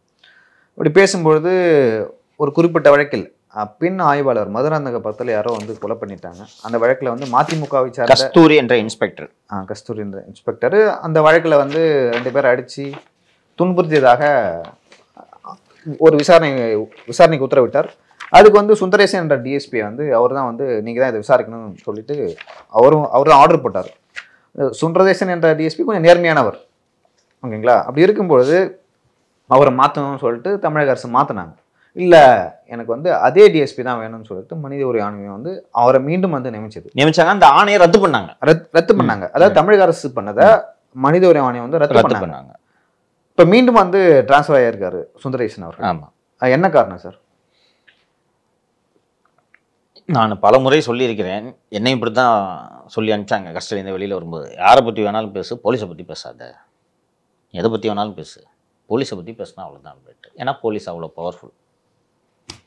நீங்கள் இப்போ கேட்ட இந்த விஷயம் வந்து அவ்வளோ முக்கியமானது. நாம் ஏற்கனவே இந்த மனித உரிமை ஆணையம் இந்த இதை பற்றிலாம் நம்ம ஏற்கனவே பேசியிருக்கோம். அதனால் இந்த டீட்டெயிலாக சொல்கிறேன். இந்த விஷயம் அந்த காஞ்சிபுரம் செங்கல்பட்டில் நடந்தது என்னவென்றால், கஸ்தூரி என்ற ஒரு பெண் ஆய்வாளர், ஓய்வு பெற்ற ஆய்வாளர் கொலை செய்யப்படுகிறார். அவரிடம் இருந்த 5 பவுன் நகை திருடு போய்விடுகிறது. Murder for gain. அது இந்த வழக்கை விசாரிக்கிறதுக்காக தான் மதிமுகவை சேர்ந்த வளையாபதி என்றவர், அவர் மதிமுக கட்சியை சேர்ந்தவர், வளையாபதி மற்றும் இன்னும் 2 பேரை தூக்கிட்டு போய் 4 நாள் இல்லீகல் கஸ்டடி வச்சு அடித்து அந்த அந்த டார்ச்சர்லாம் என்னன்றதெல்லாம் நான் டீட்டெயிலாக பேசியிருந்தேன். போட்டு 2 பேருக்குமே கிட்னி அஃபெக்ட் ஆகிற அளவுக்கு அடிச்சிருக்காங்க. அதில் ஒருத்தர் டயாலிசிஸ், அந்த அளவுக்கு அடிச்சிருக்காங்க. இதில் 2 குடும்பத்தையும் சேர்ந்தவர்கள் கடந்த 19/9/2024 அன்று புகார் அளிக்கிறாங்க மனித உரிமை ஆணையத்துக்கு. அந்த புகார் அளிக்கிற சமயத்தில் தான் மாண்புமிகு நீதிபதி திரு மணிக்குமார் அவர்கள், கேரளாவில் கேரள உயர்நீதிமன்ற தலைமை நீதிபதியாக இருந்து ஓய்வு பெற்ற நீதிபதி திரு மணிக்குமார் அவர்கள் தமிழக மனித உரிமை ஆணையத்தின் தலைவராக நியமிக்கப்படுகிறார். அதுக்கு முன்னாடி அந்த ஹியூமன் ரைட்ஸ் கமிஷன் என்றது திமுகவினரால் நிரப்பப்பட்ட ஒரு அமைப்பாக இருந்தது. 2 பேர் அங்கே. ஒருவர் நீதிபதி திரு ராஜா இளங்கோ, அவர் சென்னை உயர்நீதிமன்ற நீதிபதியாக நியமிக்கப்பட்டு அதற்கு பிறகு ஆந்திர பிரதேச உயர்நீதிமன்ற நீதிபதியாக உச்சநீதிமன்றத்தால் மாற்றப்படுகிறார். என்ன காரணன்றதை புரிஞ்சுப்பாங்க. அதற்கு பிறகு அவர் ஓய்வு பெற்ற பிறகு தமிழக மனித உரிமை ஆணையத்தின் உறுப்பினராக நியமிக்கப்படுகிறார்.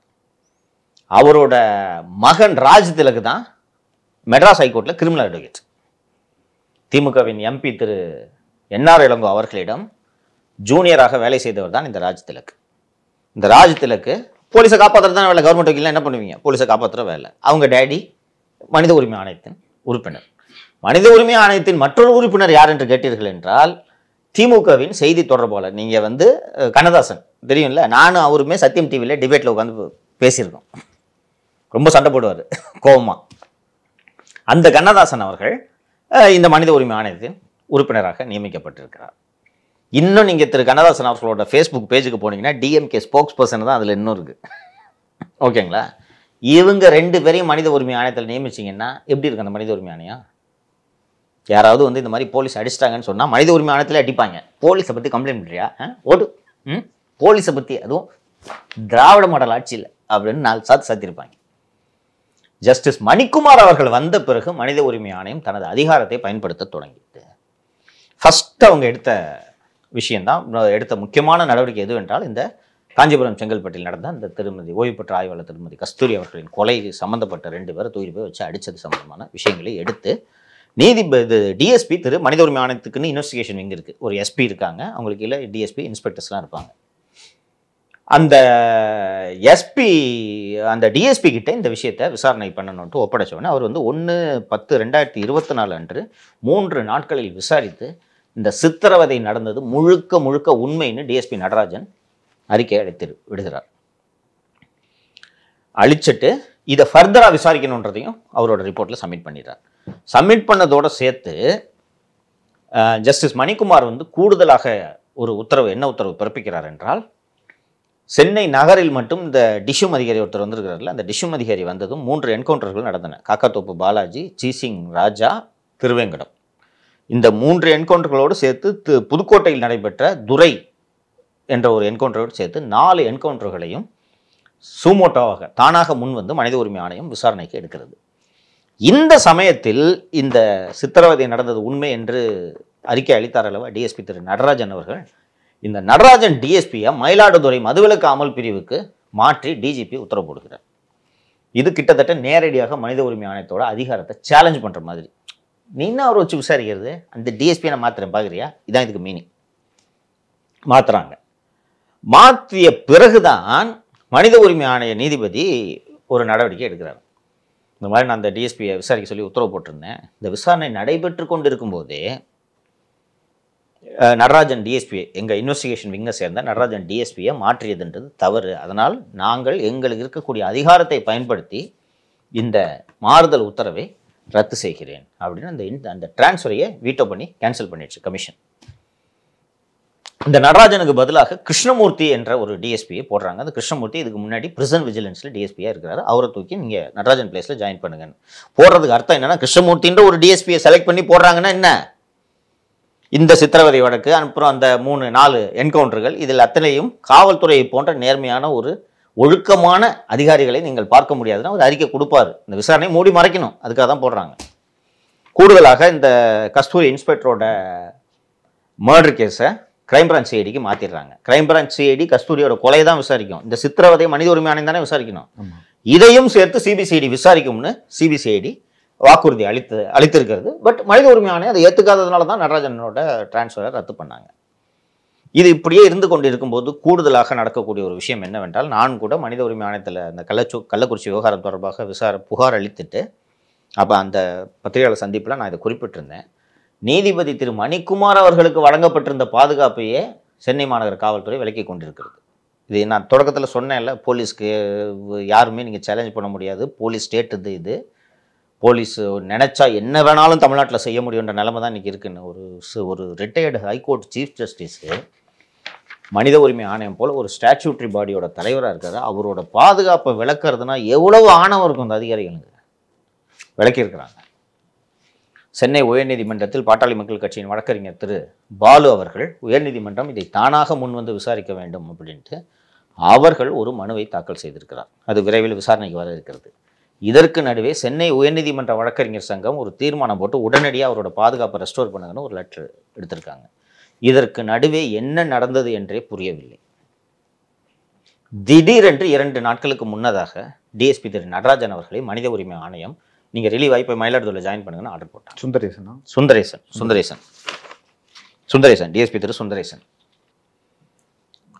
இப்போது திரு சுந்தரேசன் அவர்கள் மனித உரிமை ஆணையம் அவருக்கு அளித்த உத்தரவை சட்டப்படி நிறைவேற்றியிருக்கிறார். அவர் சட்டவிரோதமாக எந்த காரியத்தையும் செய்யல. இதில் இந்த மாதிரி 2 பேர் வந்து எங்களை இல்லீகல் கஸ்டடி வச்சு டார்ச்சர் பண்ணாங்கன்ட்டு கம்ப்ளைண்ட் கொடுத்துருக்காங்க. இதை விசாரிங்கன்னு சொன்னோன்னே அவர் விசாரித்து ஹாஸ்பிட்டல் ரெக்கார்டெல்லாம் செக் பண்ணி டார்ச்சர் நடந்தது உண்மைன்னு சொல்லிட்டார். இப்போ கிட்டத்தட்ட இவர் ஒட்டுமொத்த போலீஸ் டிபார்ட்மெண்ட்டையும் பகைச்சிட்டு இருக்காரு இல்லையா? ஆமாம். அண்ட் இவருக்கு முதலாக டிஜிபி டிரான்ஸ்ஃபர் ஆர்டர் என்னைக்கு போடுறாங்கன்னா 10/10/2024 போடுறாங்க. 10/10/2024 அன்றைக்கி ரிலீவ் பண்ணி தானே இந்த ஆள் போய் ஜாயின் பண்ணியிருப்பார். அன்னைக்கு மனித உரிமை ஆணையம் இந்த கேன்சல் பண்ணிச்சு இந்த ஆர்டரை. ஜாயின் பண்ண வேணான்னு சொல்லிட்டாங்க. கிருஷ்ணமூர்த்தியை ஜாயின் பண்ணாதான்னு திருப்பி அனுப்பிச்சிட்டாங்க. இன்னைக்கு தேதி இப்போ என்ன, இன்னைக்கு 13 ரிலீவ்டுன்னு நினைக்கிறேன். 13/11/2000 கிட்டத்தட்ட சரியாக 1 மாதம் கழித்து இவரை ரிலீவ் பண்ணாங்கன்னா இவரை போலீஸ் டிபார்ட்மெண்ட்டில் என்ன பண்ணுவாங்க? போனவொடனே சார்ஜ் கொடுப்பாங்க, இதை பண்ணல அதை பண்ணலன்னு. இவர் மனித உரிமை ஆணையத்தோட உத்தரவின் அடிப்படையில் தானே இவர் விசாரிச்சிருக்காரு. இவரை பாதுகாக்க வேண்டியது மனித உரிமை ஆணையத்தோட கடமையா இல்லையா? கடமை. இந்த மாதிரி உங்கள் உத்தரவை நம்பி ஒருத்தர் விசாரித்து ஒரு அறிக்கை கொடுக்குறாரு, உண்மை என்ன நடந்துச்சுன்னு சொல்கிறாரு. இவர் அம்போன்னு இவங்க தான் ட்ரான்ஸ்ஃபர் பண்ணுறாங்கன்னா நீங்கள் ரிலீவ் ஆகி அங்கே போய் ஜாயின் பண்ணுன்னு சொன்னாங்கன்னா யார் உண்மையாக வேலை செய்வா? இப்போ அங்கே இருக்கிற இன்ஸ்பெக்டர் மற்றும் டிஎஸ்பிக்கெல்லாம் என்ன பாதுகாப்பு? இப்போ கிருஷ்ணமூர்த்தின்னு ஒருத்தர் வந்து ஜாயின் பண்ணியிருக்காரு, அவர் உண்மையை விசாரிச்சு சொல்லிட்டு வரா? எப்படி இருந்தாலும் ரிலீவ் ஆகினாலும் திரும்பி இங்கே தான் போய் ஜாயின் பண்ணணும் போலீஸ் டிபார்ட்மெண்ட்டில், நம்ம கதையை காலி பண்ணுவாங்க, பென்ஷன் வாங்குவோமா மாட்டோமா, அந்த அச்சம் இருக்குமா இருக்காதா? ஏன்னா இவருக்கு ட்ரான்ஸ்ஃபர் உத்தரவு போட்டது டிஜிபி தான் டிஎஸ்பிக்கு பென்ஷன் சாங்ஷன் பண்ணல. நாளைக்கு நம்ம பென்ஷன் வருமா வராதுன்ற அச்சம் வருமா வராதா? வரும். மனித உரிமை ஆணையத்தோட இந்த செயல்பாடு நம்பிக்கை இழக்க வைப்பதாக இருக்கிறது. நான் கூட அந்த பத்திரிகையாளர் சந்திப்பில் சொல்லியிருந்தேன், திமுகவின் கூடாரமாக இருந்த மனித உரிமை ஆணையம் முதலாக நீதிபதி திரு மணிக்குமார் அவர்கள் வந்து ஜாயின் பண்ணதிலிருந்து மனித உரிமை ஆணையமாக செயல்பட தொடங்கி இருக்கிறது அப்படின்னு நினைக்கிறேன். இன்னொரு விஷயமும் நான் கேள்விப்படுகிறேன், திரு மணிக்குமார் அவர்கள் மனித உரிமை ஆணையத்தின் தலைவராக இருக்கிறார். கூட இருக்கிற 2 member justice Raja Ilango and Kannadasan, அவங்க 2 பேரும் சேர்ந்து ஒரு சேர்பர்சன் திரு மணிக்குமார் அவர்களுக்கு அவ்வளவு அழுத்தங்களை தருகிறார்கள். அவர் ஒத்தால என்ன பண்ண முடியும்? ஸோ இவர் போடுற ஆர்டர்லாம் விசாரிக்க கூடாதுன்னு சொல்றது. ஸோ இப்போ ஒரு டிஎஸ்பி திரு சுந்தரேசன் அவர்களை பாதுகாக்காம அந்த இவரை போய் நீங்கள் ரிலீவ் பண்ணிட்டு இங்கே போய் ப்ரொஹிபிஷனில் இங்கே போய் லோக்கல் போலீஸில் போய் ஜாயின் பண்ணுங்க அப்படின்னு சொன்னால் நாளைக்கு யார் வந்து தைரியமாக விசாரிப்பா? காவல்துறையோட இந்த அத்துமீறல்கள் குறித்து எந்த அதிகாரி துணிச்சலாக விசாரிப்பார்? இது உள்ளபடியே ரொம்ப மிகவும் வேதனை அளிக்கக்கூடிய ஒரு விஷயமாக இருக்கிறது. மனித உரிமை ஆணையம் தன்னுடைய அதிகாரத்தை நிலைநிறுத்த வேண்டும். ஏற்கனவே கேன்சல் பண்ணீங்க, இந்த ஆர்டரை டிரான்ஸ்ஃபர் பண்ணீங்க. ஹியூமன் ரைட்ஸ் கமிஷன் இங்கே பவர்ஸை பயன்படுத்தி நாங்கள் இந்த டிரான்ஸ்ஃபர் ஆர்டர் ரத்து பண்ணுறோம். இப்போ ரிலீவ் பண்ண வேண்டிய தேவை என்ன இருக்குது? நீதிபதி மணிக்குமார் அவர்கள் காவல்துறை அதிகாரிகளோட அழுத்தத்துக்கு பயந்துட்டாருன்றது தானே நம்ம இதை புரிஞ்சுக்க முடியும். ஆமாம். அப்படி அப்போ நீதிபதி அவர்களே அழுத்தத்துக்கு பயப்படுறாருன்னா அப்போ இந்த டிஎஸ்பி என்ன பண்ணுவார்? எதுக்குங்க விசாரிச்சுக்கிட்டே எங்களுக்கு பிரச்சனைங்க, தேவையில்லாத பிரச்சனைங்க, நாங்கள் போகிறோம் அப்படின்னு தானே இயல்பாக எல்லாரும் நினைப்பாங்க. முதலாக மனித உரிமை ஆணையத்தின் மீது துளிர்த்திருந்த நம்பிக்கையை இந்த ஒரு சுந்தரேசன் டிஎஸ்பியை ரிலீவ் பண்ணதன் மூலமாக இந்த நம்பிக்கையை வந்து சிதைக்கும் வேலையை மனித உரிமை ஆணையம் செய்திருக்கிறது அப்படின்னு தான் பார்க்கணும். அதே மாதிரி நீங்கள் இன்னொரு விஷயத்தையும் பார்க்கணும், ஒரு செக்ரட்டரி ஹியூமன் ரைட்ஸ் கமிஷனோட செக்ரட்டரி ட்ரான்ஸ்ஃபர் பண்ணாங்க. அந்த ட்ரான்ஸ்ஃபரையும் ஹியூமன் ரைட்ஸ் கமிஷன் ரத்து பண்ணி தே அப்பாயிண்டட் சம்படி எல்ஸ். இப்போ மீண்டும் வந்து அந்த ஹியூமன் ரைட்ஸ் இன்வெஸ்டிகேஷன் விங்கில் இருக்கக்கூடிய ஆஃபீஸரே இவங்க காப்பாற்றலைன்னா என்ன நடக்க போகுது? எதற்காக நியாயப்படி அதிகாரிகள் வேலை செய்ய வேண்டும் என்பதே புரியவில்லை. இதுதான் இந்த டிஎஸ்பி டிரான்ஸ்ஃபருக்கான ரிலீவான இந்த இதோட பின்னணி. சரிங்க சார். இப்போ இடி ரைடு வந்து மீண்டும் ஆரம்பிச்சிருக்கு. ஆதுவர்ஜன் மார்ட்டின் அவர்கள் வீட்டில் வந்து இடி ரைடு வந்து ஆரம்பிச்சிருக்கு. எப்பொழுதுமே வந்து எதிர்கட்சி யாருக்கு வந்து மத்தியில் அழுத்தம் தராங்களோ அவங்க வீட்டிலாம் வந்து இடி ரைட் பண்ணுவாங்க. இதுதான் வந்து மரபு, காலங்காலமாக இதான் நடந்துட்டு இருக்கு. தற்பொழுது எதுக்கு சார் மார்ட்டின் அவங்க குடும்பம் தான் வந்து அவங்களுக்கு வந்து எலக்ட்ரல் பாண்டில் வந்து ஒரு குறிப்பிட்ட அமௌண்ட் கொடுத்தாங்க, கொடுத்தது எல்லாமே அவங்க தான் வச்சுங்களேன். இப்படி இருக்கும்போது எதுக்கு அவங்க வீட்டில் ரைட்டு? என்ன காரணம்? இந்த சோதனைகளுக்கு பின்னால் திராவிட முன்னேற்ற கழகம் இருக்கிறது என்று அரசியல் வட்டாரங்களில் பேசப்படுகிறது. நானும் உள்ளபடியே எனக்கு வியப்பதான் இருந்துச்சு. என்னென்னா மார்ட்டின் அவர்கள் வந்து பிஜேபிக்கு ஏராளமான நிதி, கிட்டத்தட்ட 200 கோடிக்கு மேலே கொடுத்துருக்காரு. திமுகவுக்கு 528 கோடிக்கு மேலே கொடுத்துருக்காரு. இதில் இந்த சோதனைகளோட இலக்கு மார்ட்டின் அல்ல, ஆதவ் அர்ஜுன் தான் இந்த சோதனைகளின் இலக்கு. மார்ட்டின் அவர்கள் தொடர்ந்து திமுகவுக்கு உறுத்தல் ஏற்படுவது போன்ற கருத்துக்களை தெரிவித்து வருகிறார். ஆதவ் அர்ஜுன் திருமாவளவன் முதலமைச்சராக வேண்டும் என்கிறார், அதிகாரத்தில் பங்கு வேண்டும் எங்களுக்கு அப்படிங்கிறார். அப்புறம் கடைசி மனிதனுக்கும் ஜனநாயகம் என்ற எங்களுடைய முழக்கம், அண்ணன் திருமா அவர்களின் முழக்கம் என்பது அதிகாரத்தில் பங்கு என்பது தான் அப்படின்னு சொல்கிறாரு. சொல்லுங்க, நீங்க சொல்லுங்க. எளிய மனிதனுக்கு அதிகாரம், கடைசி மனிதனுக்கும் ஜனநாயகம் கரெக்டுங்களா? அப்புறம் திரு விஜய் அவர்கள் அதிகாரத்தில் பங்கு அளிக்கிறேன் என்று சொன்ன விஷயத்தை நாங்கள் வரவேற்கிறோம் என்று சொன்னது திரு ஆதவ் அர்ஜுன். திரும்ப வந்து ஐயா இது என்னது, என்ன அதிகாரம் கொடுக்குறேன்றாரு, வேணாம் அப்படின்ட்டுலாம் தான் அவர் பேசினார். ஆனால் ஆதவ் அர்ஜுன் அவர்கள் நான் வரவேற்கிறேன். இல்லை, கட்சியிலே ஒரு புகைச்சல் வரும்பொழுது அவர் வந்து திருமாவளவன் வந்து ஒரு நியூட்ரலான ஸ்டாண்ட் தான் இருக்காது. அது ஆதவ் அர்ஜுனோட கருத்து, இது மற்றவங்களோட கருத்து. அவங்களாம் திமுக பக்கம் இருக்காங்க, இவர் வந்து வேற பக்கம் இருக்காரு, இவர் விடுதலை சிறுத்தைகளின் பக்கம் இருக்கு, விடுதலை சிறுத்தைகள் இருக்காரு அப்படின்னு தான் திருமாவளவன் அவர்கள் பேசினார். இல்லை, அவருக்குமே வந்து இந்த சுச்சுவேஷன் எப்படி ஹேண்டில் பண்ணுன்னு தெரியல, ரொம்ப ஒரு கையறு நிலையில தான் இருக்கார் திருமாவளவன். எஸ், அண்ட் அதே நேரத்தில் திருமா மீதும் பிரியமாக இருக்கிறார் அண்ட் கட்சிக்காக ஏராளமாக உழைக்கிறார். இன்னும் வெளிப்படையாக சொல்ல போனோம்னா கட்சிக்கு செலவு பண்ணுறதே ஆதவ் அர்ஜுன் தான் இல்லையாப்பா, வேற யாரும் இல்லை.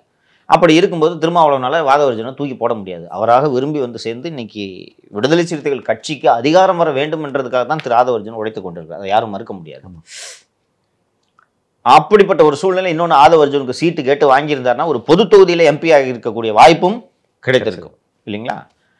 அப்படிப்பட்ட ஒரு சூழ்நிலையில் இந்த ஆதவ அர்ஜுன் வந்து அதிகமாக பேசுகிறார், அதிகாரம் வேண்டும் என்ற அவசியம் இல்லாமல் பேசுகிறார். அவரை அடக்கி வைங்க, கட்சியை விட்டு நீக்குங்க, ஒழுங்கு நடவடிக்கை எடுங்கன்னு திருமாவுக்கு திமுக சார்பில் ஏராளமான அழுத்தங்கள் கொடுக்கப்பட்டு வருகின்றன. சிஎம்ஏ பேசியிருக்கார் திருமா கிட்ட, மார்ட்டின்கிட்டையும் பேசியிருக்காங்க. சொல்லுங்க என்னங்க எப்படி பேசிட்டு இருக்காரு அப்படின்ட்டு. இது மாப்பிள்ளைகளுக்கான ஈகோ கிளாஷ். எஸ். இதனால் இன்னொன்று, அந்த நான் ஏற்கனவே நம்ம இப்போ இந்த ஷோலையே பேசும்போது சொன்னேன், பெண்ணில் ஆதவ அர்ஜுனோட சர்வீசஸ் எல்லாம் யூஸ் பண்ணிட்டு எலெக்ஷன் ரிசல்ட் வந்தோன்னா ஆதவ அர்ஜுனை துரத்தி விட்டார் மாப்பிள்ளன்றதையும் நான் சொன்னேன். ஸோ இதன் காரணமாக ஆதவ அர்ஜுனை நீ வாயை மூடிக்கிட்டு இல்லைன்னா எங்களால் ஈடிய வச்சும் உனக்கு தொல்லை கொடுக்க முடியுன்றதை ஆதவ அர்ஜுனுக்கு உணர்த்துவதற்காக தான் இந்த சோதனைகள் நடத்தப்பட்டிருக்கின்றன என்று நான் புரிந்து கொள்ள வேண்டும். இன்னொரு ரீசன் என்னன்னா, மார்ட்டின் மற்றும் ஆதவ அர்ஜுனுக்கிட்ட இடி நடத்தாத சோதனை எனக்கு தெரிஞ்சு இது 5வது முறையோ என்னமோன்னு நினைக்கிறேன். அவர்களும் ஏராளமான வழக்குகளை சந்தித்து கொண்டிருக்கிறார்கள், வந்துட்டு போயிட்டு இருப்பாங்க. அப்படி இருக்கும்போது இந்த சோதனையை வந்து எப்படி பார்க்கணும்னா, இது ஆதவ அர்ஜுனை குறிவைத்து நடத்தப்பட்ட சோதனை. திமுக இந்த சோதனை அவங்க தான் ஒன்று பண்ணாயிட்டாங்களே, பிஜேபியும் திமுகவும். ஆமாம், ஏன் இவ்வளோ இது நடக்குது? திமுக அமைச்சர்கள் மீது வழக்கு இல்லையா? ஏன் சபரீசன் மீது வழக்குகள் சோதனை நடத்துவதற்கு முகாந்திரம் இல்லையா? சபரீசன் லண்டனில் ஸ்பேஸ் டெக்குன்னு இன்னும் 2-3 கம்பெனியில் இன்வெஸ்ட் பண்ண விஷயங்கள், ஆதாரங்கள் அத்தனையும் இடி வசம் இருக்கின்றன. அங்கே பண்ண வேண்டியது என்ன? மணி லாண்டரிங் ஆக்டில் பண்ணலாம்ல? திமுக அமைச்சர்கள் மீது கிட்ட 8 பேர் மேலே கேஸ் இருக்குப்பா, சோதனை செய்யலாம் தானே? அனிதா ராதாகிருஷ்ணன், கீதாஜன், வரிசையாக இருக்குது கேசஸ், பண்ணலாம்ல? அதை விட்டுட்டு ஏன் ஆதவ அர்ஜுன் வீட்டுக்கு வர்றாங்க? திமுகவின் தூண்டுதலின் பேரில் நடைபெற்ற சோதனை. ஆதவ அர்ஜுன் இந்த எங்களுக்கும் அதிகாரத்தில் பங்குன்ற பேச்சுக்களை எல்லாம் பேசக்கூடாது என்று தான் அரசியல் வட்டாரங்களில் பேசப்படுகிறது. ஏன்னா எனக்கு இது ஸ்ட்ரேஞ்சாக இருந்துச்சு இந்த சோதனை. இல்லை அந்த நியூஸ் படிக்கும்போது எனக்கு தெரிஞ்சிச்சு, பின்னாடி வந்து வினோதமாக இருக்குது. ஆமாம், ரொம்ப வினோதமாக இருக்கு. அதனால் இதுதான் பொலிட்டிக்கல் சர்க்கிளில் டாக்கு. சரிங்க சார், இன்னைக்கு வந்து நிறைய விஷயங்களை பார்த்தோம். நாம் தொடர்ந்து அரசியல் அறிவில் பேசலாம். இன்னைக்கு வந்து நிறைய விஷயங்கள் நம்ம இங்கே எக்ஸ்பீரியன்ஸ், நம்ம ஆஃபீஸ் வந்து மீண்டும் புதுப்பித்தோம். அந்த எக்ஸ்பீரியன்ஸு ஆஃபீஸ் வந்து 6 மாதம் கழிச்சு இது ஃபஸ்ட்டு அரசியல் அரட்டை. ஸோ எனக்கு ரொம்ப சந்தோஷமாக இருக்குது இதை ஷேர் பண்ணுறதுல, பேசுறதுல. ரொம்ப நன்றி உங்கள் கருத்துக்கு. நன்றி.